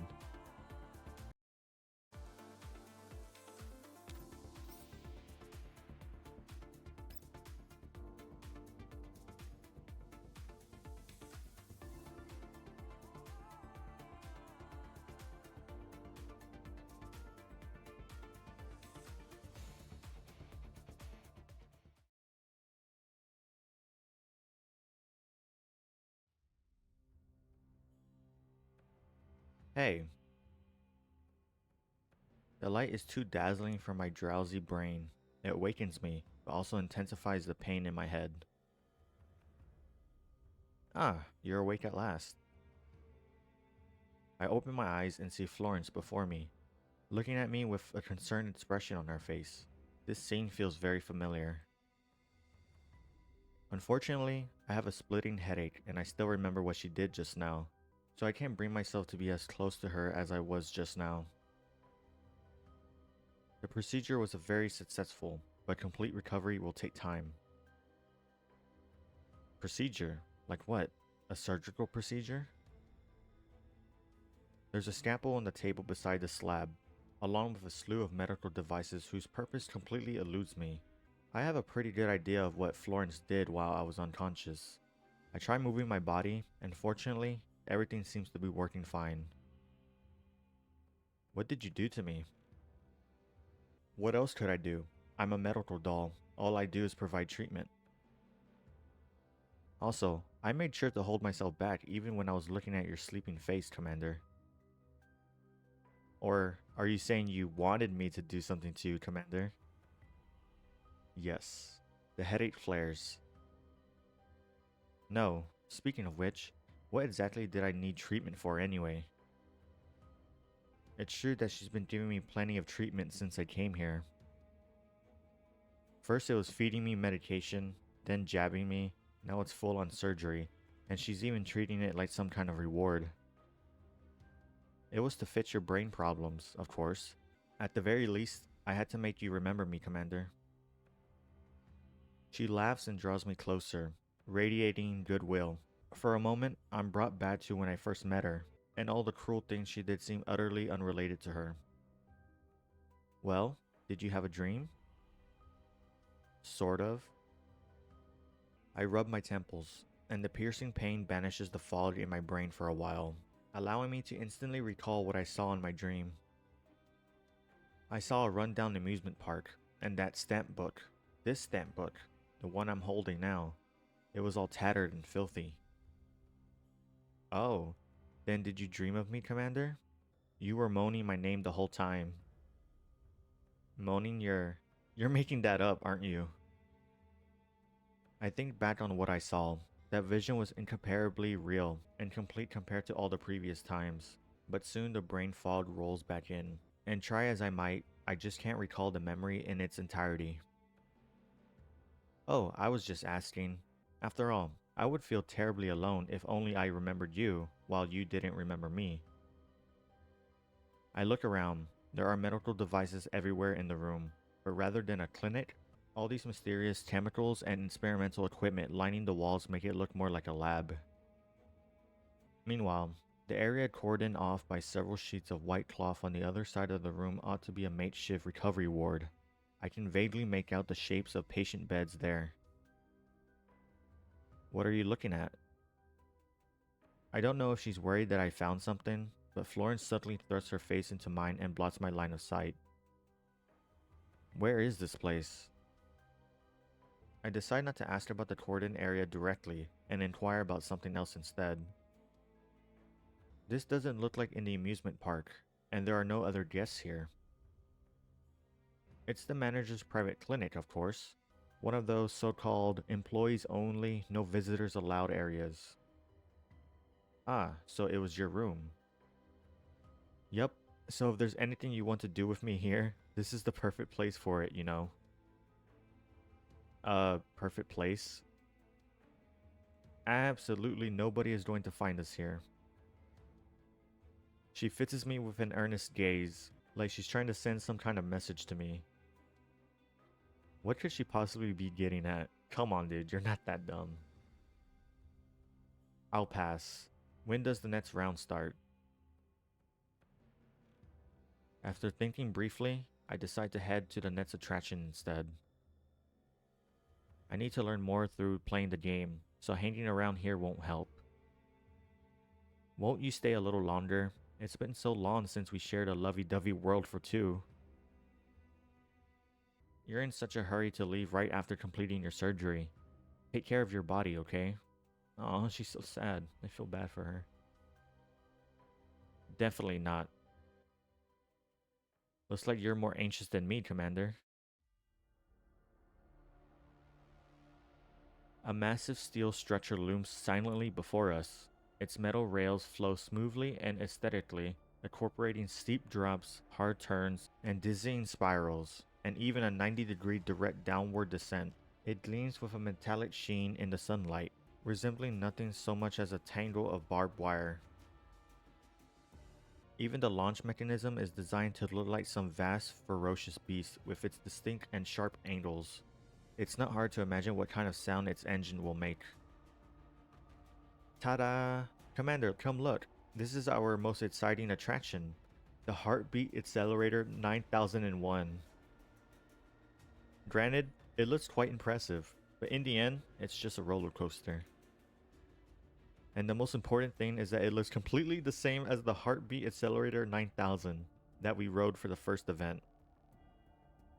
Haven't we been on this one before? I wave my stamp book at Florence. Wouldn't it be best to move on to another attraction to clear all the stages quickly and claim the grand prize ASAP? Huh? What are you talking about, Commander? We haven't gone on this one yet. You mustn't clear the stages out of order, you know. Florence looks at me in surprise, like I just said something strange. What do you mean, haven't gone on this one yet? Do you really think adding +1 to the number makes it a brand new ride? I look around, trying to see if anyone else around me agrees. Quite the opposite, in fact. All the guests here look at me like I grew a second head.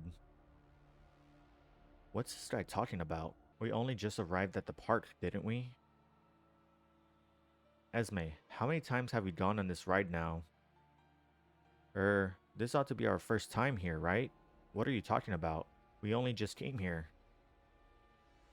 No, this definitely isn't our first time here. What's going on?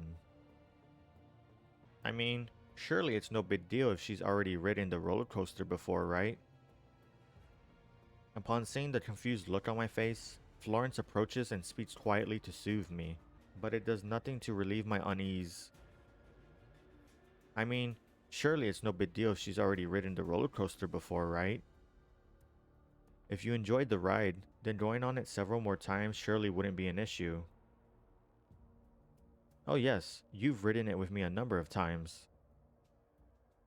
Don't you usually go on it with me several times, Commander? Florence's smile is as warm as ever, but right now, it seems utterly alien. She's saying what I said. She clearly remembers what's going on, but she's pretending that this is our first time on this ride. What's Florence's game here? Now then, take your seat, Commander. Hurry. The guests present don't seem to have realized they've gone on the ride already. They excitedly board the roller coaster like it's their first time. Dubiously, I follow suit.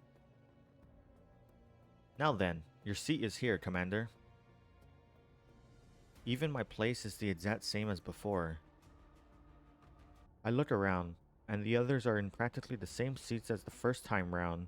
Meanwhile, the seats of the people who have vanished are naturally empty. Suddenly, my thoughts are interrupted by an abrupt glare. Pauline is looking at me.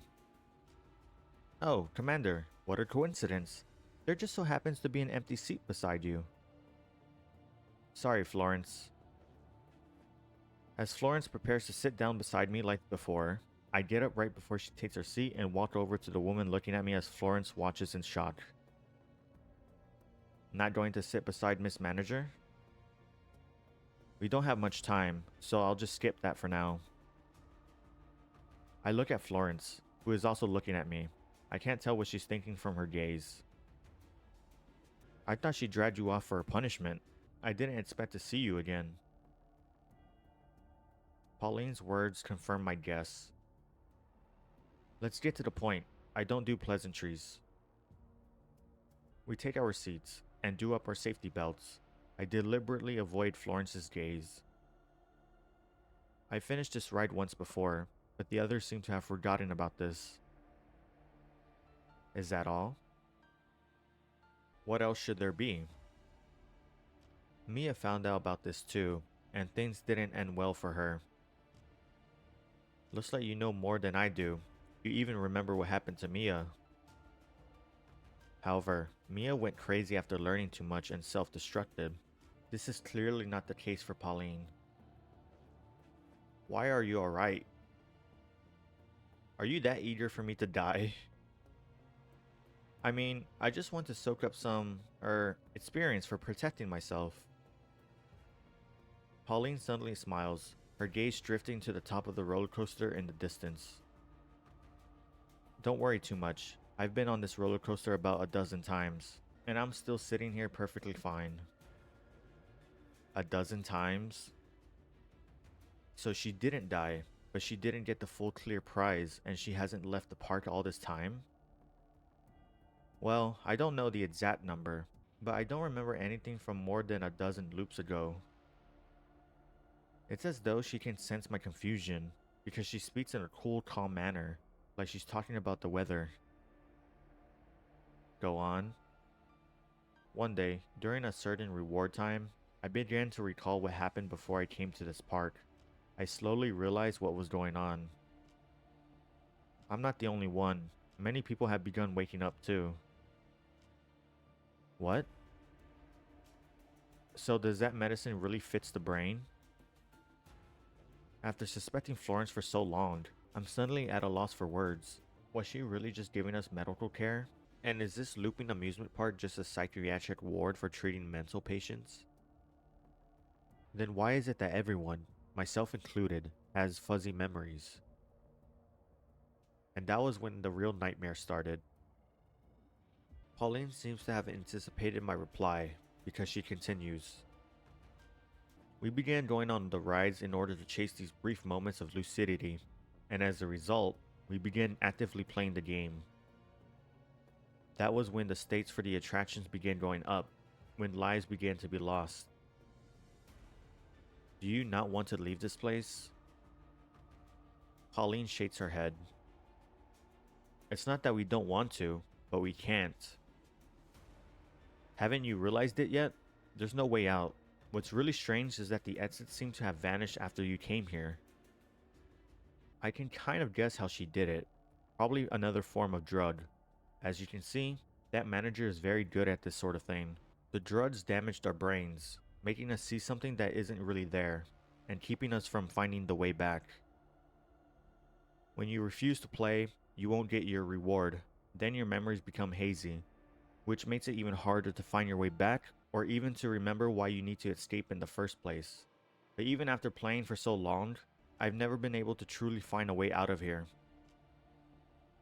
That's the other reason why we can't escape. The reward is like a drug, which eases Pauline and the other symptoms, but it also makes them dependent on this place. Florence's drugs, syringes, and that procedure of hers comes to mind again. Is this why you're remaining here even after learning all this information? Not entirely. I know how this park works, but I also know that I deserve to be here for what I've done. Pauline mutters quietly, then smiles again. Is it related to your job? If I'm not wrong, you're all truckers from Main Security. I can't say. Still clinging to your NDA at a time like this? Hehe, well, just think of me as a resident here. Once I've turned the unusual into my normal, that means I've been completely tamed by this park. All I can tell you is that the clear prize or whatnot is a lie. The moment you come here and the main gate vanishes behind you, you will never be able to leave this place. As for that manager, I should have realized it earlier. She's the one controlling the poison and medicine both. She's just using them to make us dance in the palm of her hand, and no way she ever cure us. If you don't believe me, check that stamp book you're holding. I take out the book, and the wind riffles its pages, flipping page after page, but the contents are all indistinct. I can't see the ride names or the requirements for collecting stamps, but most importantly, there's no end to the pages. You keep flipping and flipping endlessly. What's going on here? Just like how the main gate vanished at the start, I would have sworn I was seeing things if I hadn't been certain that my mind was clear. Or perhaps that was an illusion, but in that case, where is the line between reality and illusion in this place? So if all of this is a lie, then why are we trapped here? There's no point to all of this. Who knows? Perhaps it's just because it's fun? I look where Pauline is looking. Florence is smiling sadistically as she starts the roller coaster up. Why are you telling me this? Even the most exciting game becomes boring after it turns into a routine. I'm just tired. In the next moment, we are plunged into the pitch black tunnel. I hear the same sounds of flesh tearing like before, and the air once again turns damp and sickly sweet. Drip, drip. Drip, drip, drip. Drip, drip, drip. The wind is still howling, but I can hear droplets of liquid splashing on the ground. Pauline. All I can see now is a shredded, severed limb, but I can tell who it belongs to. Even after being ripped to pieces, Pauline didn't scream, didn't even make a sound. Commander, maybe you should take care of yourself before worrying about her? Florence has moved up to me without me noticing, a cheerful smile on her face. Behind her, the gore-soaked costume clowns are capering around and playing with brightly colored balloons. You don't have to worry about that.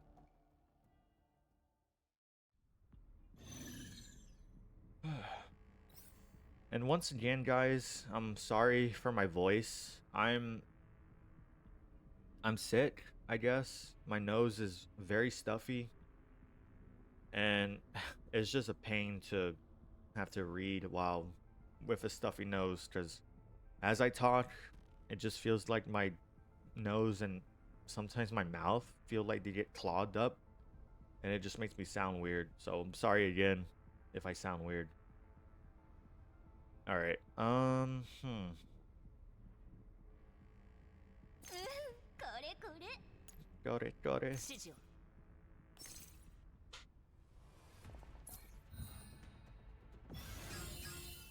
All right, how should we do this? Florence, can you hit anyone from here?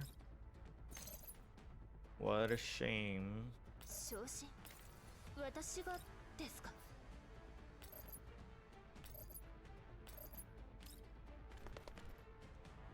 Oh, 現行犯で逮捕する。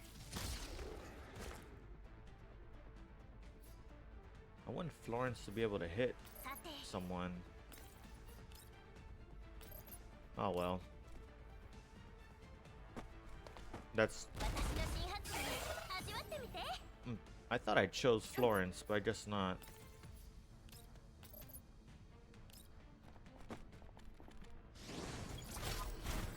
星々を逃がしません。落ちて隕石のように。 Does this. Hold on. Does this damage?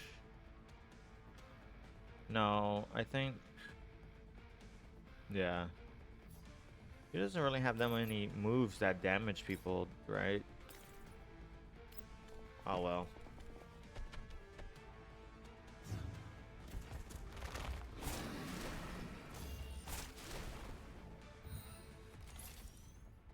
動くよ。改造の成果を見せるよ。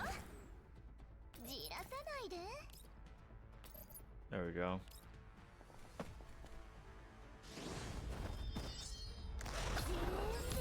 注射しとくね。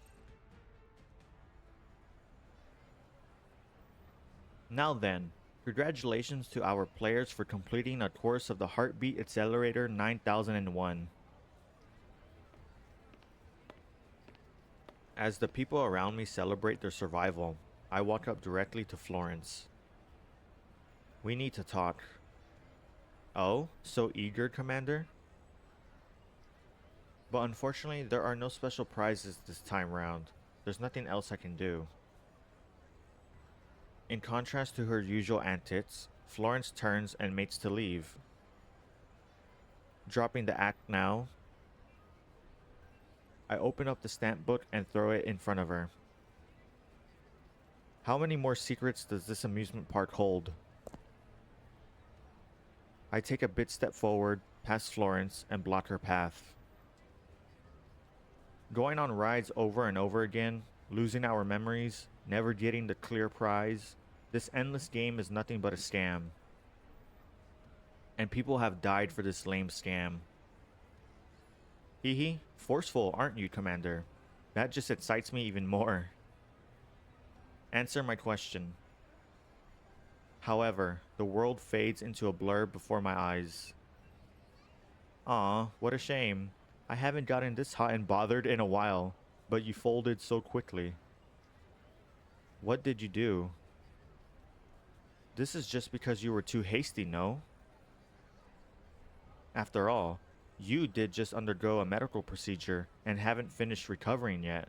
You shouldn't have gone such an exciting ride in your current state. Florence reaches a hand out and waves it in front of me. See? You can't see anything anymore. Is that so?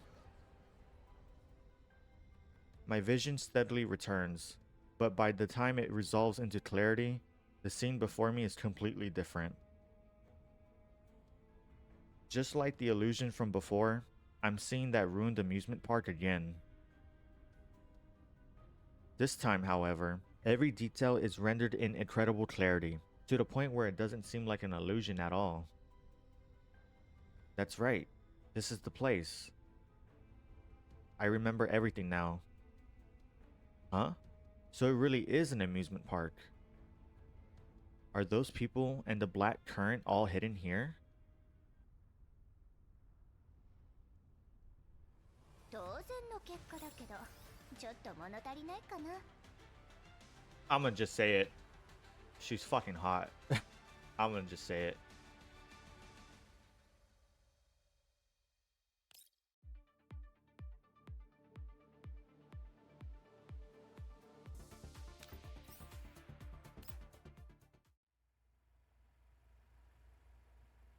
Dear Commander,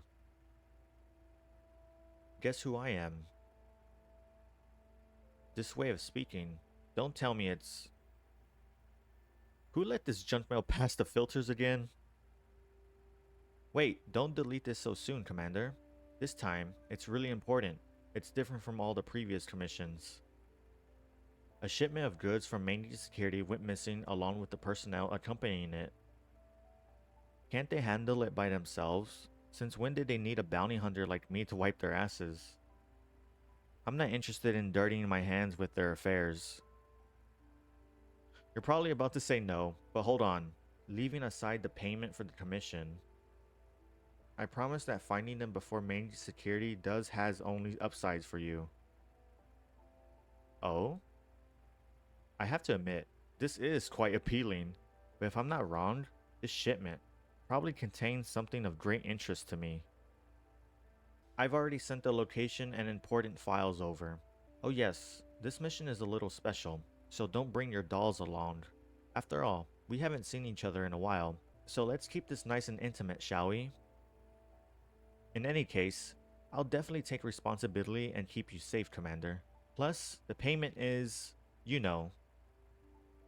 Of course, and the most important thing is the extra bonus payment, namely my...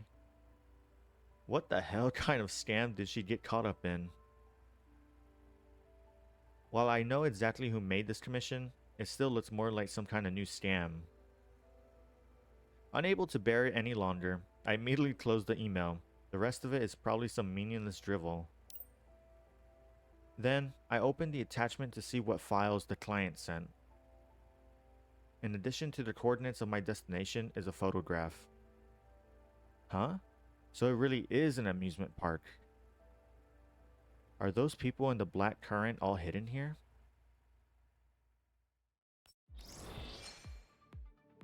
Wow. That was kind of unexpected. When I say unexpected, I mean like that was really short. So yeah, it was obvious she sent an email because she talked about a love letter, but we didn't finish it, so we don't know what she had said. Kind of wish we knew what she said, but yeah, that was something.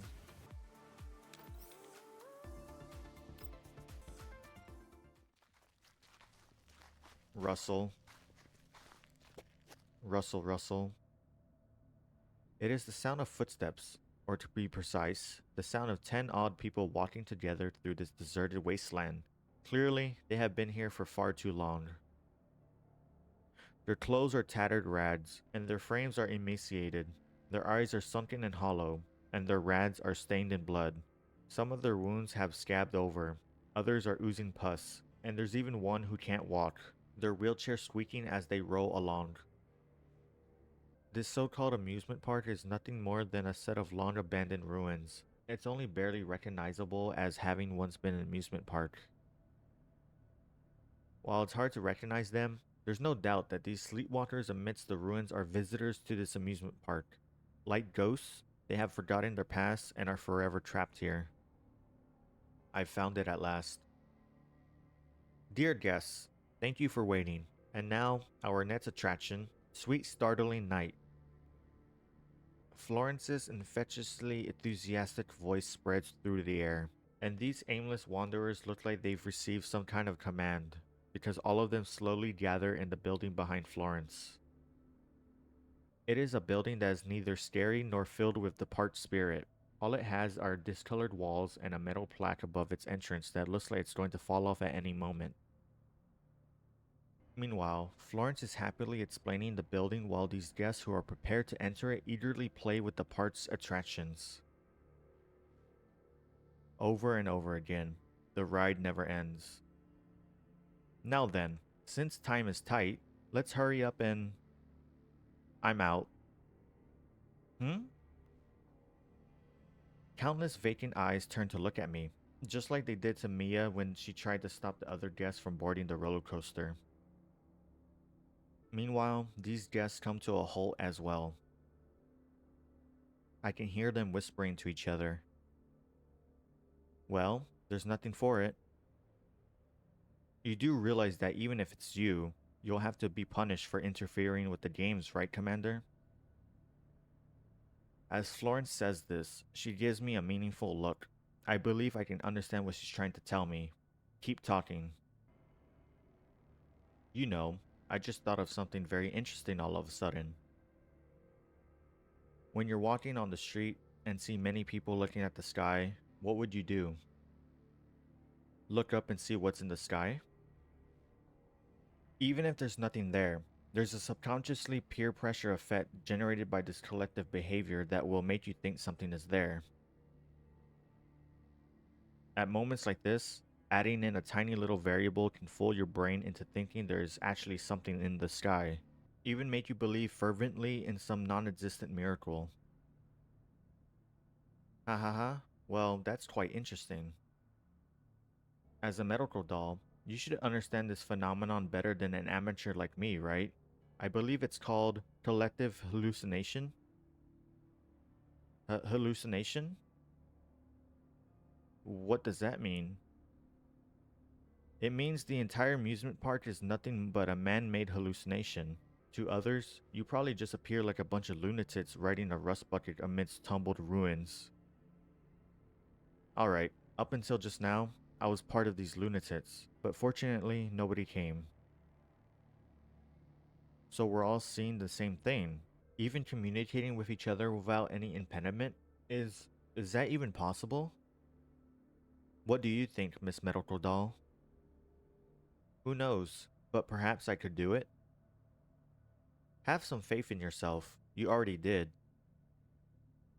The critical variable in pulling off a collective hallucination might be anxiety and stress, or the rate of spread achievable in a closed area. You, on the other hand, probably used something that was quicker and more convenient, drugs. This is the poison that you control. Foo foo foo, it feels like you're putting me on trial. How exciting. You should know about Euthys better than me. I just knew you were familiar with that drug too, but unfortunately, not even I could get that much Euthys. After all, I'm just a frail and weak medical doll, and I definitely wouldn't be able to kidnap all these people. You probably couldn't get Euthys directly, but for something else, it might be possible. If Nikita's intel is correct. Mandy Security was escorting a shipment of special cargo, codenamed Black Current. They have completely different names. What even is the connection between them? Most of the Black Current shipment was just ordinary canned goods, but according to intel I received, a large portion of the cargo loads Mandy Security was transporting to the contamination zones contained the contraband drug Euthys. Oh, I remember that. Hey, I kind of liked when they tie in different events to each other. Mandy Security? Why does that name... Black Current? Transport? Due to the effect of the drugs and their hallucinations, the guests don't quite seem to understand the meaning of those words, but their unconscious responses make these terms feel familiar to them.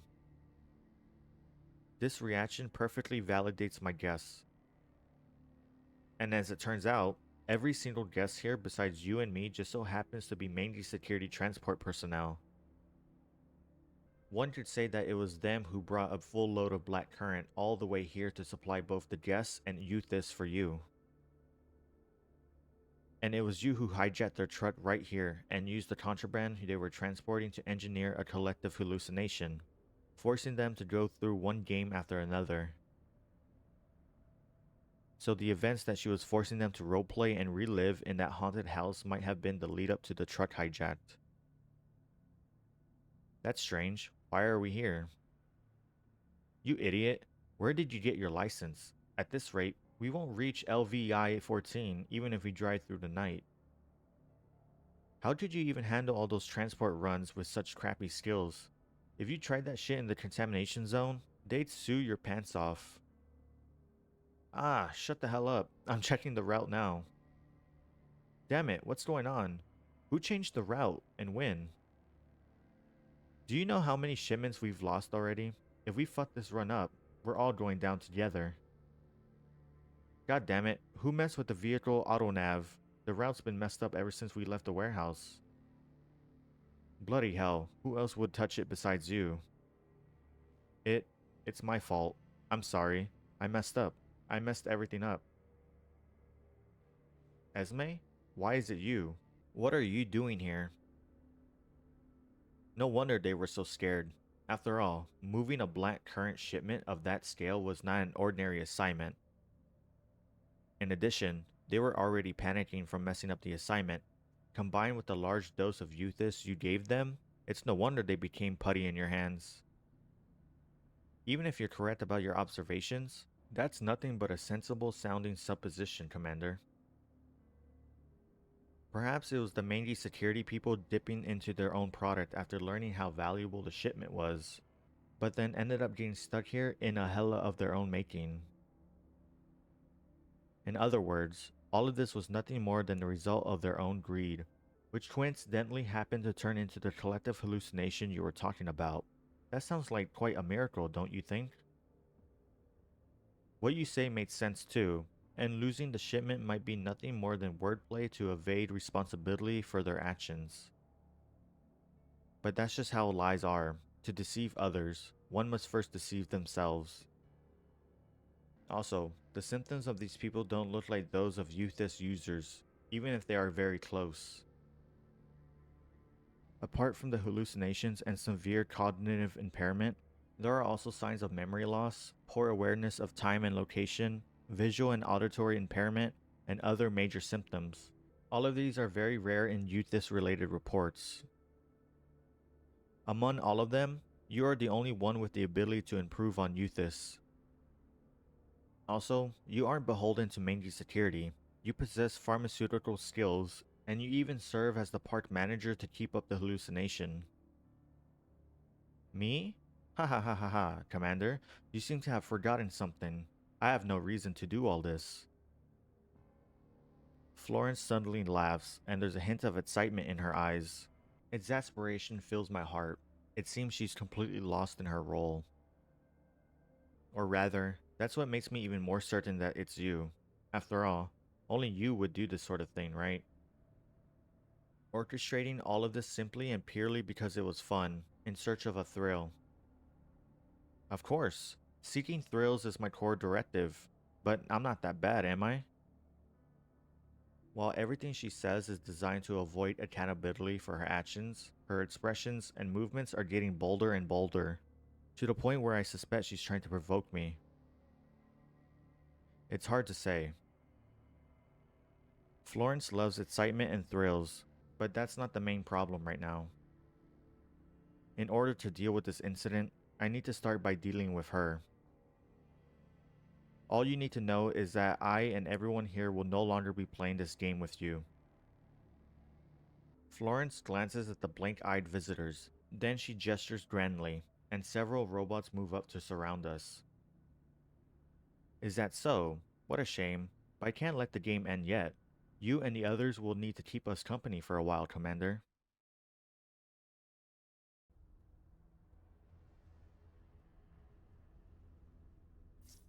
Let me make things a little more exciting, Commander. Oh my goodness.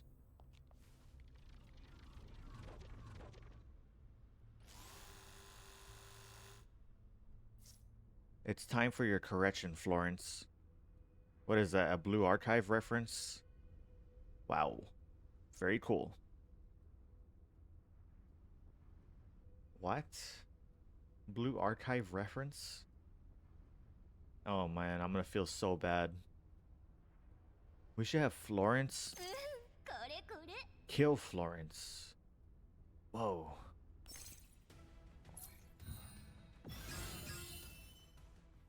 Boss, you created a time paradox. Oh wow, that's not even... Okay, never mind. I can't even see... Oh, I didn't even notice this right here.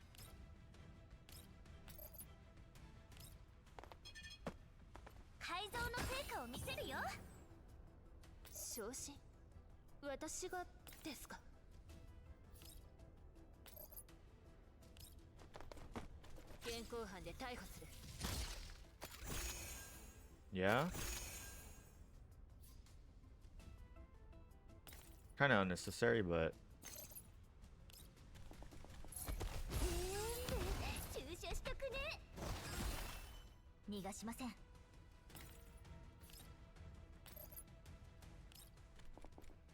星々よ。ターゲット確認。落ちて隕石のように。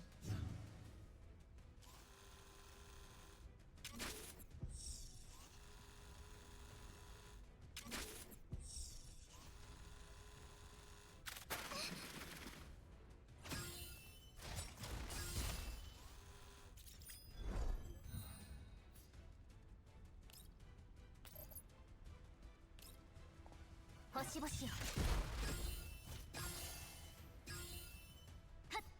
Florence, 給与が deal the final blow.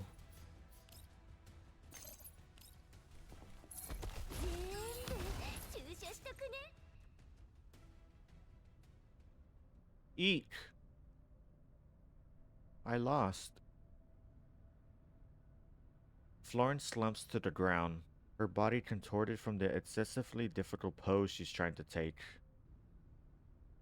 She lifts her head in excitement, her cheeks flushed in a suspicious red. Congratulations on completing Thriller Wonderland, Commander. Playtime at the pretend park is over. You can stop talking like that now. Aw, don't be so hasty, Commander. Why not finish the punishment round before claiming your grand prize? However, this time, I'm the one who'll be getting punished. The robot silently approached me, offering mysterious devices and syringes loaded with liquids in various colors for me to choose from. What are these? I randomly pick up a syringe. Ah, I can't believe you picked that, Commander. Your boldness is so surprising. Still, it's also very exciting. ... I immediately put the syringe back down. I pick up the stamp book. Outside the hallucination, it's nothing more than a tattered stamp book with a distinctly retro feel to it. Clearly, it came from the same era as this abandoned amusement park. There is a brand new stamp on the final page, as though to remind me that everything is over. 作戦完了っと。あ、戻らなきゃ料理が冷めちゃう。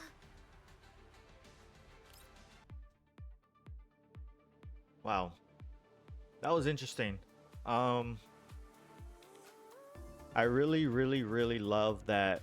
I mean, it's not a Blue Archive reference, but it's just so funny that he said that. It's time for your correction. And it's true. She needs correction, clearly. Anywho.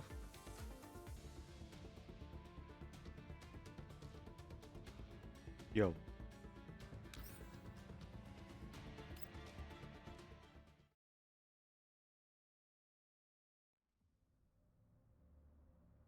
So, what kind of prize do you want after completing the game? Florence still seems to be immersed in her park manager role, which comes off as a little bizarre. I hand the stamp book over to her. I want you and all of the people who died in the hallucination. Florence furrows her brow. She seems to be thinking. After all, this is a grand prize. Unfortunately, you can only pick one of them. You may have beaten me, but the respective hallucinations are still going on. Even if they realize it's a hallucination, they'll soon forget about it. In their eyes, the world is still a dreamlike amusement park of fantasies. There's a fine line between poison and medicine. After hearing what Pauline said, I'm wondering exactly which part of what you provided was poison and which part was medicine. And my guess is that she hasn't dosed them with the improved Euthys for a long time now. Otherwise, there wouldn't be so many guests going crazy. My recovery. That was probably because of Florence's somewhat theatrical treatment. It wasn't just me. Pauline, Esme, Moray, and the others. Everyone who claimed the reward regained some of their clarity. If all she wanted was to trap them here forever, then tending to their bodies and minds would be important. But she'd also have to top up on the improved Euthys. But the truth is, everyone would have steadily learned the truth during the games. Even a case like Pauline's. What's happening now is not normal. And besides, thanks to you, my head is fully clear now, and I remember exactly what kind of person you are. You were the one who treated me, right? I watched Florence's reaction as I questioned her. Treated you? The reward was just to top off your dose of improved Euthys. Still, there are always those who recover quickly. She's clearly lying. The improved Euthys acted as a poison, but after receiving their rewards, the guests' minds became clearer, as though they have taken medicine. But if she was really the owner of this park and the architect of this entire scenario, then why would she need to lie about this? Truth be told, she's done far too many things that weren't strictly necessary. I see. Looks like things are as I guessed. Florence was probably treating us in secret to avoid someone's eyes, and this person is probably the mastermind behind all this. I look around and count the number of people again. Before playing Sweet Startling Night, there were 12 guests apart from Florence and me. After that, Esme, Murray, and Pauline received punishment, so there should only be 9 people left. But there's one more. Because no matter how many times I count the group, there are 10 people here now. Did any new players join us? I wouldn't have been able to stay with you if there had been, right? After all, I'd have to guide the new additions around. I nod. Florence has no reason to lie about this. In that case, the only explanation is the dead coming back to life. Where are the people who died in the game? You already seen them, Commander, albeit through a veil. She must be talking about that makeshift clinic where Florence was performing her surgery on me. She'd even blocked my line of sight back then. Are they still alive? They're mentally scarred, but otherwise fine. However, their brains still think they're dead, even though it's just a hallucination, so they won't wake up for a long time. Which means they aren't really dead, is that right? Mia, Fleur, Esme, Murray, and Pauline. After I find them, I see all 5 of them have received treatment from Florence, and they're slowly recovering from the symptoms. I remember what Pauline said about people only starting to die on the rides after a certain point. Did anyone else die before this? Florence shakes her head. That narrows things down.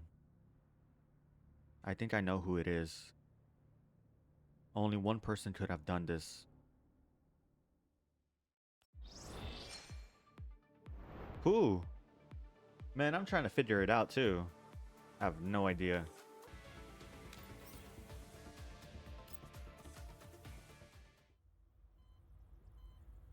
Oh, you're awake. What a surprise. It's treatment time again.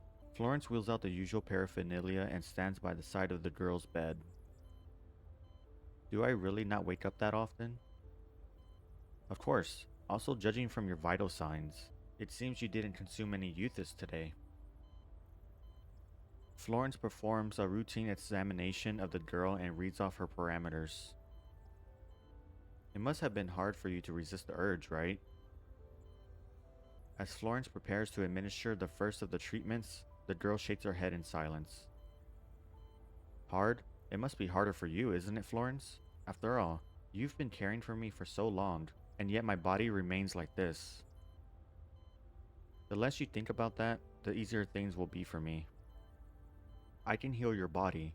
In fact, I've cured a lot of exotic illnesses in the past. But there are exceptions to everything, aren't there? Rather than waste your time on someone beyond help like me, why not use your efforts on something else? You do realize I'm not doing this for free, right? I'm hardly a philanthropist. Are you talking about how I helped repair your frame? Haha, well, aren't you a grateful doll? I did it because it was convenient and it fell within my field of specialty. You've been helping to care for my frame all this time, right? Then I might as well help you care for your body too. And besides, I'm curious about diseases and symptoms I haven't seen before.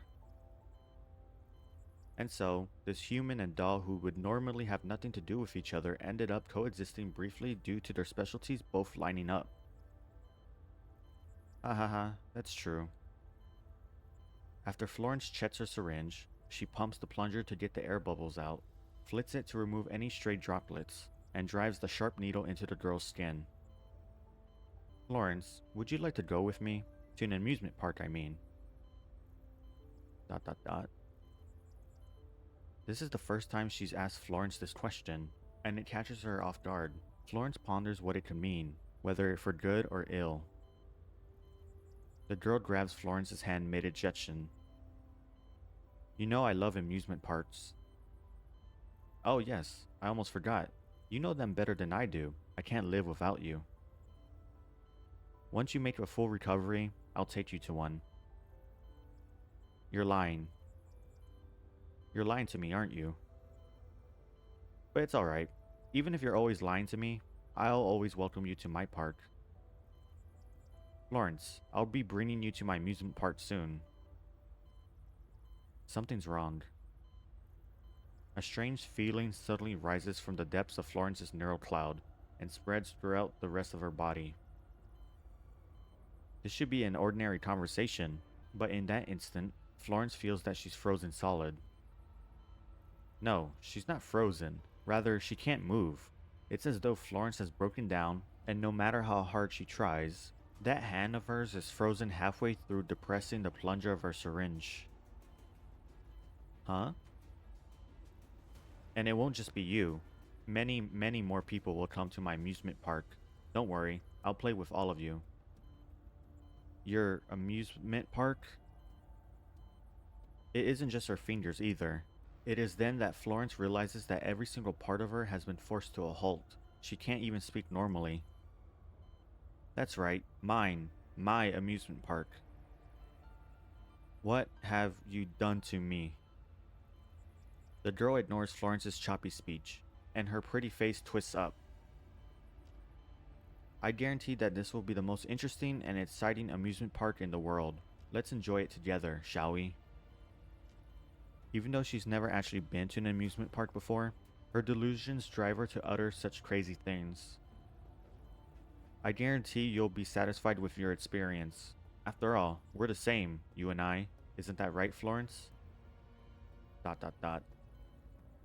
With her visual modules shut down, Florence's eyes have gone glossy and dull, like she's shut down. Oh my, pardon me. You may speak. I permit it. In contrast to her haughty tone, the girl struggles to bring out her computer from beside her. After plugging it into one of Florence's access ports, she begins entering commands. What did you do? Slowly, Florence resumes normal functioning. There are backdoors to everything, don't you know? Did you like the malicious code I wrote just for you? All your permissions and access now belong to me. Honestly, did you not even suspect me for a moment, even after I helped maintain you for so long? Or are you saying you're looking forward to what I'm about to do? The girl gently pats Florence's cheek. Now then, the first thing you're going to do for me is improve Euthys. That should be easy given your skills. Now what we should call this drug? How about Euphoria? And then we can have a good, long discussion about one of my favorite things. Collective hallucinations. ...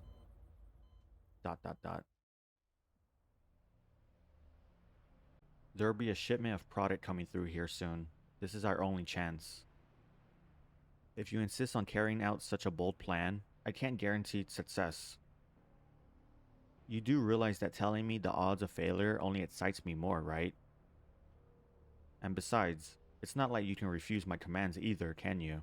Of course, I don't mind you spicing up your obedience with a little bat talk. However, saying that isn't like you, is it? Do you really think things will go well for you if I die? Bang. The girl mimes an explosion. But Florence is unmoved and unafraid. Are you interested in these people or in their shipment? Hehe, I wonder. The girl's fingers run over the surface of her portable terminal, but she can't help humming to herself as she sees those familiar faces. Both, perhaps? I know everyone on this transport run. They're perfect as playmates. Oh, how exciting. The trap is set, and the targets will be stopping at the ramp. We have a 90-second window to act, Florence. I'll bait the enemy, so begin the operation.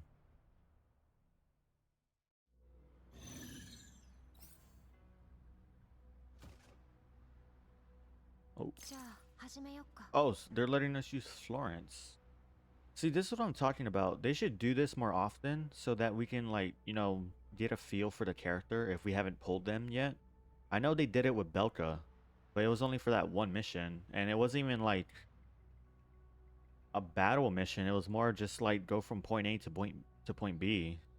But 出撃。 I'm glad they are letting us, you know, use them. Where's Sabrina? Oh, バチバチバチ。 let's do pure hydro.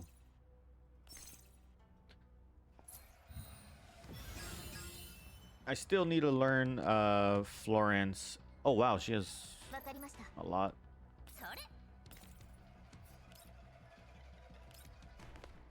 ほら、危ないよ。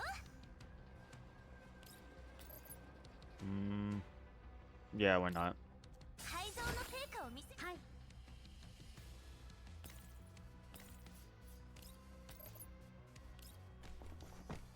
デザートはいかがですか。もうが。昇進 Nope. 私がですか。 That's fine. 現行犯で逮捕する。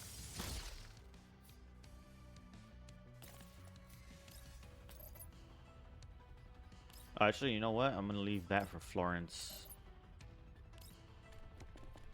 星々を If she can even reach them.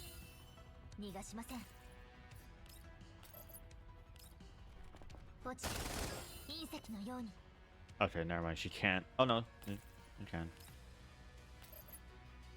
Wow, really? Huh. 全部注射したくね。 Oh well, this isn't my Florence, so that's why.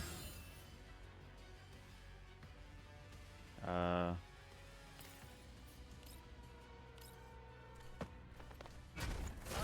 危ないよ。 Yeah, there's a YouTube channel I've been watching to learn like more about the characters.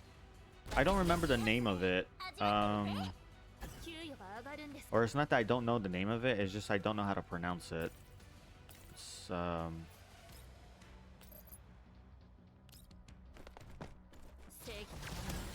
Wow. 給与が上がるんですか。 Well, let's see if I can find it.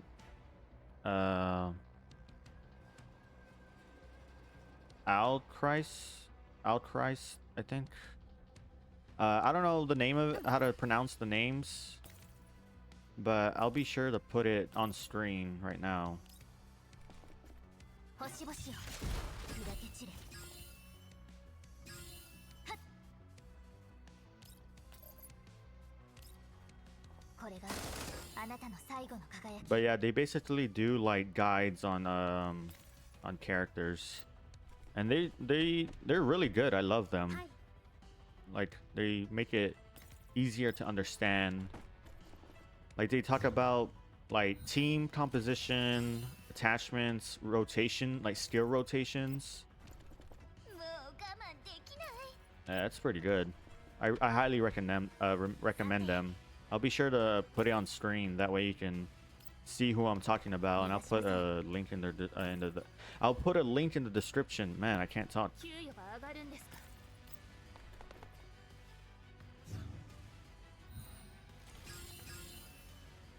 じらさないで。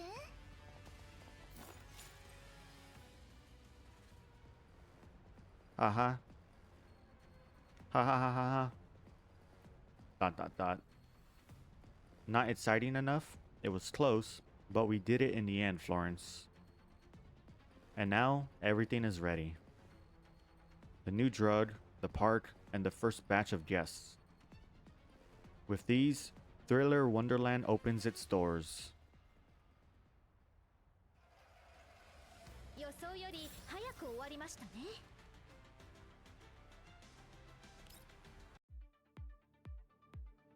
Ooh, we're almost there. Oh yeah, so I looked up the name again. It's Alchrist, and again, I'll be sure to put their channel on screen and in the description. I highly recommend them. They do really good.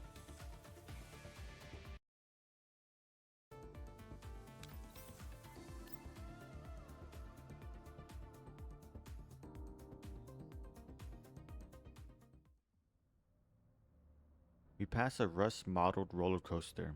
The seats are shaky and look like they could fall off at any moment. It seems like it's been abandoned for a long time. Tisk. Sights like these are nothing unusual in the yellow zone. I look down and decide to start by dealing with the girl in front of me. Is something wrong? The wind blows, causing the glass IV bottles above her to collide gently, like wind chimes. A look of panic crosses the face of the girl in the wheelchair, like she's been startled. The mysterious devices on her begin beeping alerts in response to her emotional fluctuations. Oh, come on. I'm not that scary, am I? At the very least, I'm practically a saint compared to what you've done here. What's that supposed to mean? What you said just now, what's that supposed to mean? So this is all a hallucination? But I can still see the amusement park. I meant exactly what I said. You were the one who trapped all of these people in this abandoned amusement park, right, Esme? Esme? She tilts her head. Apparently, she does not remember that name. Apart from the others who noticed something was amiss, most people wouldn't even remember having ridden the attractions multiple times. In that respect, there is nothing wrong at all with her response. While I don't know what you're talking about, if we don't continue, everyone will... What happens if we go on? That's not going to happen, because I've caught the owner of the amusement park. Caught? Who? I approach Esme, then grab the handles of her wheelchair and gently push her. Hey, where are we going? Miss Manager. She calls for Florence, who follows us without hesitation. The owner of the amusement park is Esme, which is to say you, am I correct? I don't know what you're talking about. Then let's start what makes you suspicious, shall we? Among the 5 dead people, you were the last to enter the park. Esme, how many times have we gone on this ride now? This ought to be our first time here, right? What are you talking about? We only just came here. No, this definitely isn't our first time here. The frightened woman grows more afraid after that. Her grip tightens unconsciously, causing Esme to groan in pain as she starts having trouble breathing. Ah, let go of me. I can't breathe. Ah, right. This is only your second time on the roller coaster. Murray, you knew Fleur's name as well, right? It's just a name. It doesn't mean anything. But that's because she said my name first, so I asked her name. She said the same thing as Mia, but she didn't go crazy like Mia. Don't worry too much. I've been on this roller coaster about a dozen times, and I'm still sitting here perfectly fine. A dozen times? Everyone's been on the rides more than twice, but this was only your second time. That definitely happened to Miss Esme. In other words, not long after you've joined, all the people who were starting to recover began dying on the rides, one after another. Like Pauline said, this slaughter wasn't a risk that came paired with a reward. Quite the opposite, in fact. It was a form of cruel revenge. You couldn't bear to see anyone recovering, so you decided to join the game in person and kill everyone that Florence managed to cure. But the others were suspicious too, right? Of course, but if it wasn't them, or if it wasn't you, you'd probably have made your move sooner. Huh? But Miss Esme died too, and she was killed by Miss Murray. It's my fault. I'm sorry. I messed up. I messed everything up. Esme? Why is it you? What are you doing here? You useless bitch. Stop causing trouble here already. Get the hell away from this shipment. It's my fault. I'm sorry. Please don't chase me away or kill me. No! Yes, because she was the real ghost in the haunted house. She should have never been on the Mandy truck. Yet she was there, and she made the poor guests relive the events of the day they were kidnapped over and over again. What does that mean? Murray and Pauline both thought that she shouldn't have been there. Why do you think that is? There are too many reasons for that. Because she's not from Mandy Security? Maybe. That's not very likely. After the others regained their memories, every one of them began suspecting me, but none of them suspected Esme. The main reason why they suspected me was because we had no shared memories to prove my identity. That implies that Esme was present in their memories, which means she was definitely a Mandy Security employee. However, she was not part of the transport detail. Why is that? Don't forget that during an emergency, having more people that you know around to help is a good thing. But Murray utterly loathed her, to the point of saying how much he hated her. Now this is just a guess, but I'm thinking that part of it was because Esme was not part of the transport team, so she couldn't help them out. The other part, what really set her off, might have been because Esme was a serial youth thief. Hehe, this isn't just a guess, it's an all-out fabrication, isn't it? She laughs in her mocking tone, and the mask she was wearing begins to crack. A fabrication? It's true that Esme wasn't part of the transport detail, but she had another job. Hey, don't listen to that doll. She's the biggest liar of them all. Esme, you were a doll engineer before, weren't you? Hurry up and think of a way to scrap her. Esme glances at Florence in a panic, and then looks incredulously at herself. Huh? You mean me? As a Mandy Security doll engineer, she wouldn't need to accompany the transport detail. Even so, saying she's a thief is a bit too much. Well, maybe a doll engineer couldn't help them out. Maybe that was why Murray hated her? Her? You're still not going to admit that you're Esme? At the very least, it seems you've realized that Esme is the mastermind behind all this. I continue pushing her wheelchair to one of the most common sights in the wasteland, a cliff. Nets, I'm going to explain why you're the only one who could be Esme. I release my grip on the handles, causing Esme's wheelchair to roll straight forward. She exclaims in surprise, but no matter what she does, she can't control her body well. Meanwhile, the edge of the cliff is drawing closer and closer. While mobility aids like this are not hard to operate, there are many better options for moving around than this. Her body might be so weak that it can't utilize more agile methods like prosthetic limbs. Wait, Miss Florence. Her voice turns a little hoarse from her screaming, and I reach out just in time to bring the wheelchair under control. By the time she comes to a halt, she is less than half a meter from the edge. Her face is flushed red in panic, and her forehead is covered in beads of sweat. Hehe? Oh, Commander, you're even more extreme than I am. From what I can see, after discounting the guests from the hallucination, the only one who couldn't have taken part in a transport mission is you. Wait, seriously? Just because of that? It's true that Esme could have been anyone, but your body meant that you couldn't have been anyone but Esme. ... Whimper.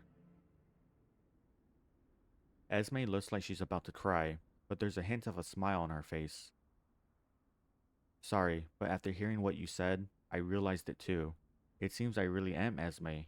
However, I forgot everything that happened in the park, like you said. Perhaps my brain damage got worse after dying and coming back? Her face is innocent, with a friendly smile on it. Even if you were right about everything, that I'm Esme, that I'm severely crippled, and that I'm a Mandy Security doll engineer, so what? You could also say that all of the killing that occurred after I joined was entirely caused by Florence in order to frame me. That way, she could just dump all of the blame for her crimes committed in search of thrills at my feet while continuing to rub up against you. So, are you saying that she treated these people, treated me, but could only cover it up with lies, never able to tell the truth? That was all an act? I look at Florence. Strangely enough, she doesn't say anything. I mean, it's not impossible. I have an idea that's more likely. Would you like to hear it? There is a reason why Florence could only treat them in secret, and could only remain silent even when you cast doubt on her. Did I ask for your opinion? Then get up and stop me if you can. I ignore her and continue speaking. My guess is that someone was controlling her, perhaps even in possession of her authorizations, which meant that for the most part, she had to obey orders. And so she obeyed her orders and managed this hallucinatory amusement park. Even if she wanted to treat these people, she can only do it secretly. Surely you're not going to say that I did it because I'm a doll engineer, are you? Nobody else can do it. Am I wrong? I advise not to keep denying it. Everything will be clear when we check Florence's ownership data, and even if you try encrypting it, our engineers' skills are far superior to yours. But that just means you can't check it now, no? Looks like you know there are no other doll engineers here besides you. And the reason for that is because everyone here besides you was kidnapped from the transport detail. That was why they were so shocked when they saw you. And besides, did I ever tell you her name was Florence before you called her name? What? Everyone else besides you called her manager. Logically speaking, how could you have known her name if you had really lost your memories like the others? How would you have known to call her Florence? ... Heh. Ha ha ha ha ha. I knew it. All sorts of interesting things do happen at amusement parks. And here I was getting tired of watching this lot scream. Fortunately, you showed up. Ha ha ha. So do you want to say it, or should I do the honors? What's there to say?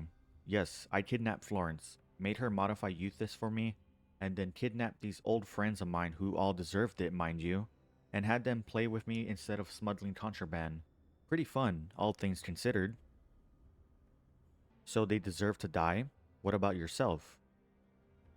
I never said I didn't deserve it. We could all have gone together. And you, I think you and I could be super best friends. Your approval fills me with shame. Still, there's one thing I don't understand. How did you do all of this? After all, given her current state, it's hard to imagine how she could trap so many people here. Oh, I know I'm weak, and nobody thought I could do anything outrageous. So nobody suspected me when their routes were changed, their cargo was swapped, their trucks were attacked, and when I showed up in front of them. They all thought they could deal with me easily, just as you're thinking now. Thing is, people's perceptions of reality can vary. Just like in a hallucination, I still have many ways to fight. Would you like to experience them?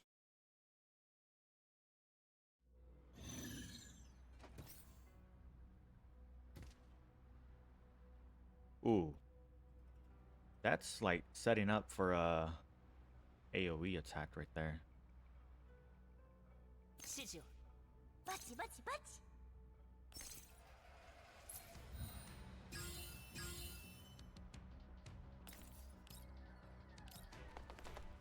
ほら、危ないよ。Wow. 改造楽勝楽勝。給与が上がるんですか。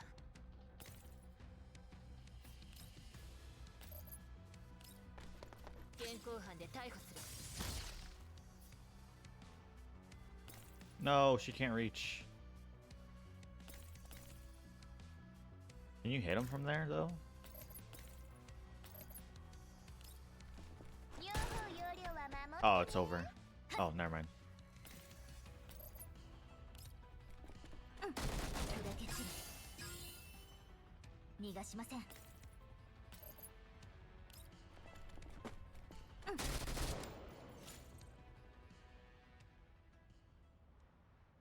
He he he he. Ha ha ha ha ha. Despite being down for the count, Esme seems even more ecstatic than before, like she's seen something funny. Any more tricks you'd like to pull out of your sleeve? I changed my mind.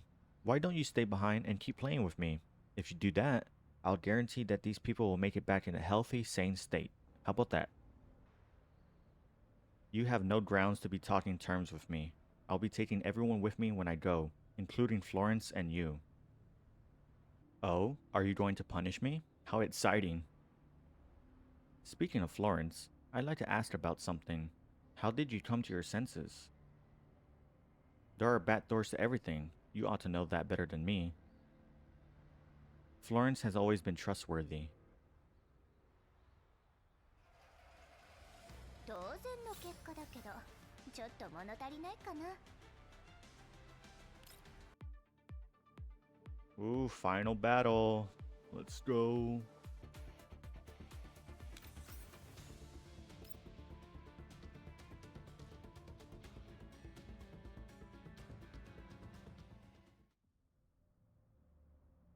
Offs. But what did she do? Esme's body was already frail, but after being defeated in battle, she's a complete mess. She looked exceptionally pathetic as she asked that question. Didn't Florence tell you? In order to continue topping off the Euthys doses, she asked you to give her a clinic where she could improve the formula and put the guests who were being punished. You talked like you were actually there. Well, simple management is boring, much more than my time in Griffin. You should be able to relate, Esme. And so, things unfolded like Pauline said. Florence used the reward time as an opportunity to try and treat the hallucinating guests. Pauline, Mia, and Murray all received treatment to various extents. That's why they learned the truth to different extents and recalled their past, to the point where they began to sense that something was amiss. And you approached them because you realized this, Commander? Unfortunately, Pauline didn't trust Florence even until the very end. The others also broke down to different degrees, and some even were discovered by you. You knew everything. That's why you took action and began killing them off, right? Oh yes. Unfortunately, I ran into a tough cookie like you. Esme smiles and nods without reserve, her mask completely off now.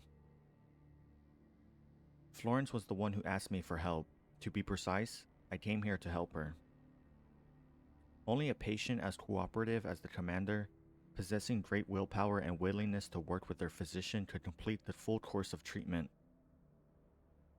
So how does it feel to be healed? Thanks to a few special ingredients, not only should you be feeling alert and full of energy, other parts of you should also be so full of energy that you can't stand it. I'm at a bit of a loss for how to respond to Florence, so I turn away and continue speaking to Esme. But yes, Florence did help me get better. Heh, well done, Florence. To think you dared to do something like this on my watch. Never give a pharmacist her own lab. Still, this ought to count as a surprise, right? And besides, you were having fun playing cat and mouse too. That clinic was where Florence adjusted and stored the modified drug.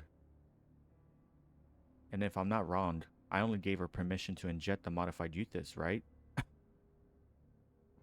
I mean, the commander already left his mark on my body and soul. Florence walks over and sidles up to me, not so subtly hinting at something. Give a proper explanation. I'm referring to a forced execution command that the commander gave me, while it was meant for more amusing diversions. That command can bypass all authorizations and directly seize frame control permissions. While it only works for a while, it's enough if you want to give someone an ejection. Think of it as something like a safe word. After all, The commander's always so eager and forceful, to the point where my body has trouble keeping up. Hey, don't say things that people might misinterpret. Aw, don't be shy, Commander. Esme won't get it. You're just making things worse. I've heard enough.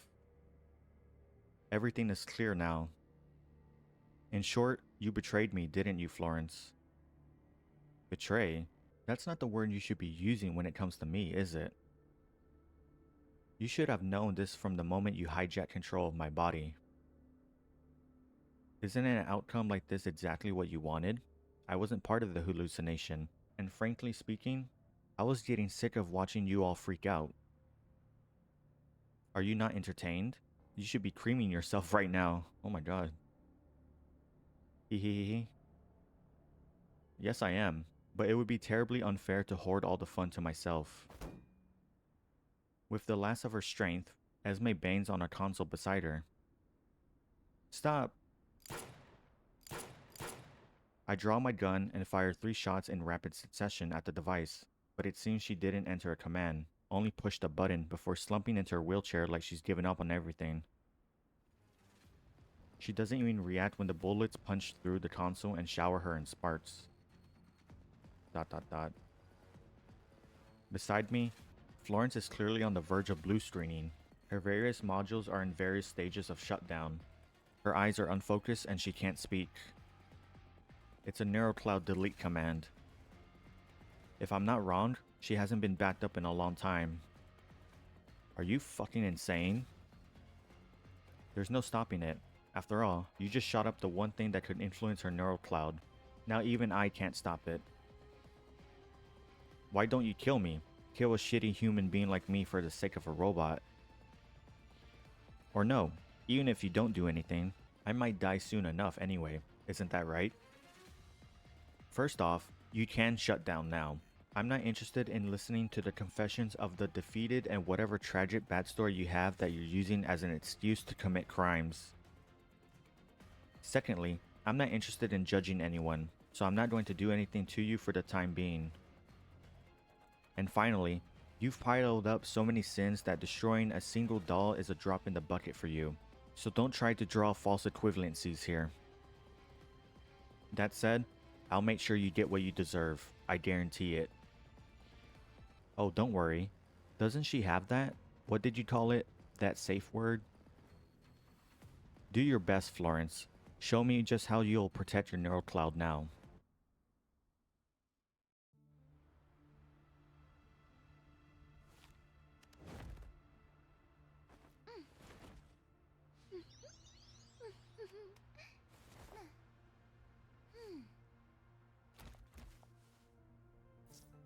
Looks like I'll have to put in a little effort to return to the commander's side. You will make sure I'm properly compensated for this, right, Commander?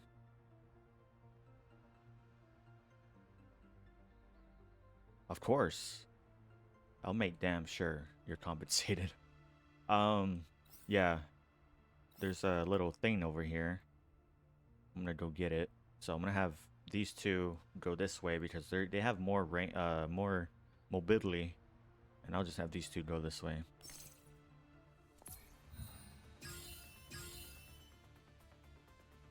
Alright, let's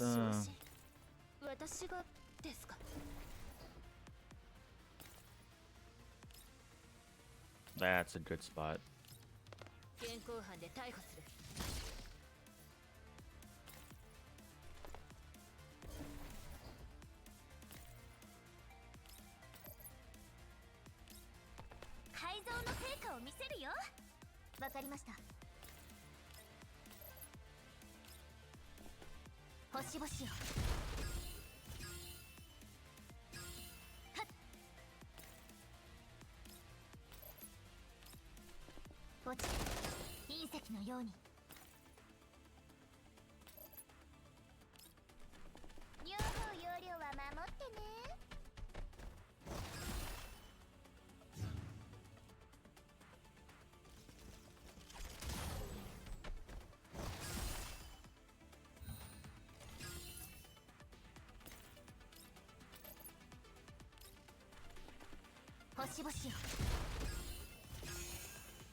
逃がしません。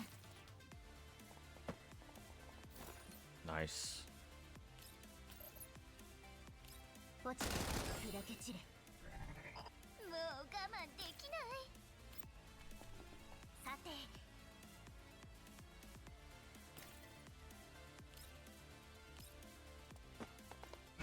ほら危ないよ。 Ah, never mind. 改造の成果を見せるよ。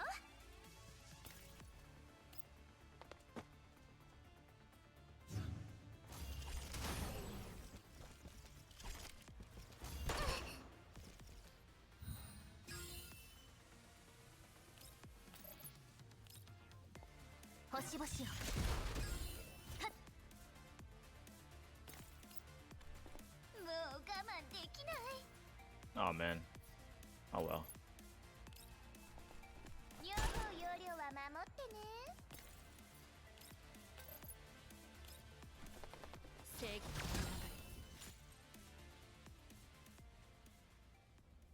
流れ。 Eep. Dot dot dot. Florence yelps and collapses on me. As I try to catch her, her added weight makes me lose my balance, and I end up meeting the ground as well. Florence? I look at Florence, trying to see if she's back to normal. What's this, Commander? Were you worried about me? Florence studies me briefly, then smiles smugly before turning to grind herself harder on me? Yo. Dude, she is crazy. Clears throat. You managed to help her? She helped herself for the most part.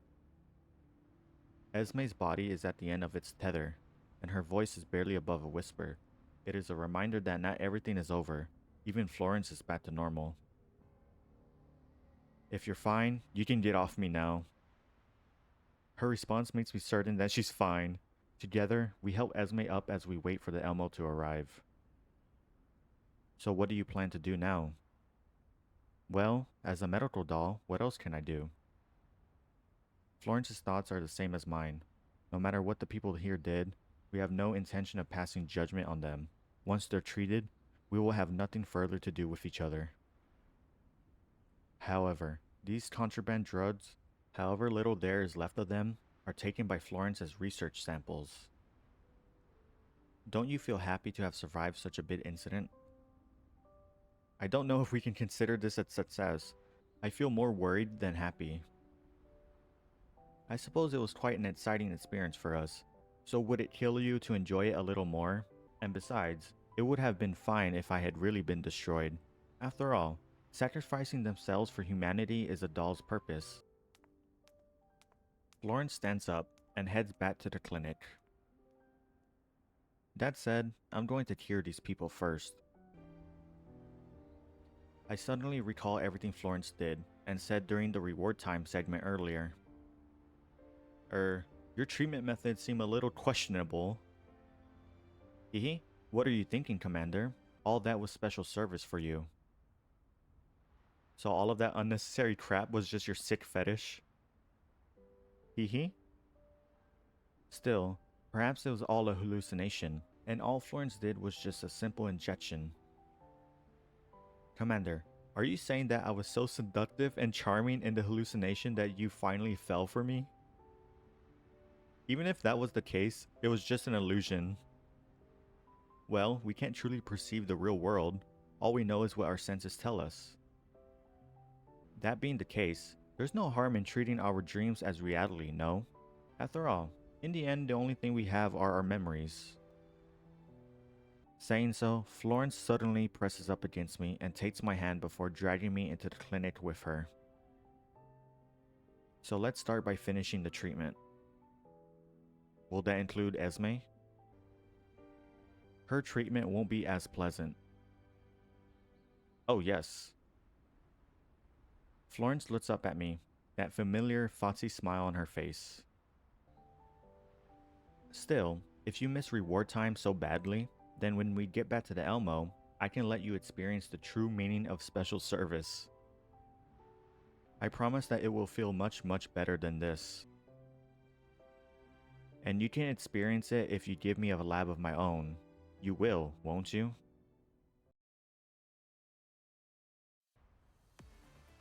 当然の結果だけど Wow. ちょっと物足りない And we かな end it on Florence.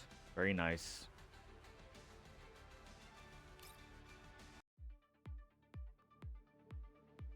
Okay. I really love this event. I love the story. Dude, Florence. Oh man, I don't know. She's just so crazy. In a good way, I think.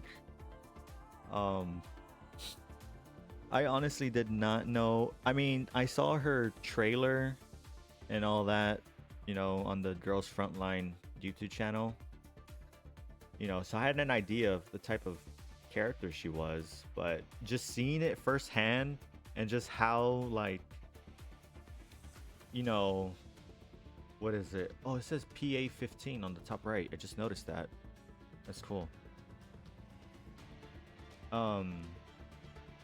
What's the word? Touchy or like forward? I think forward is the best word. Just how forward she was. It's just so, like, how do you deal with that? Like, you know, as the commander, like, how do you, I don't even know how you like put up with that every day. It's just funny. I like it. Yeah, that was the story. Yeah, I don't know what to say. I really enjoyed it. It was really good. I still want to learn more about how to use her character. Like I said, there's a YouTube channel called Outgris. I'll put it on screen again, and I'll put it in the description. Yeah, he does really good guides on characters. He goes over pretty much everything.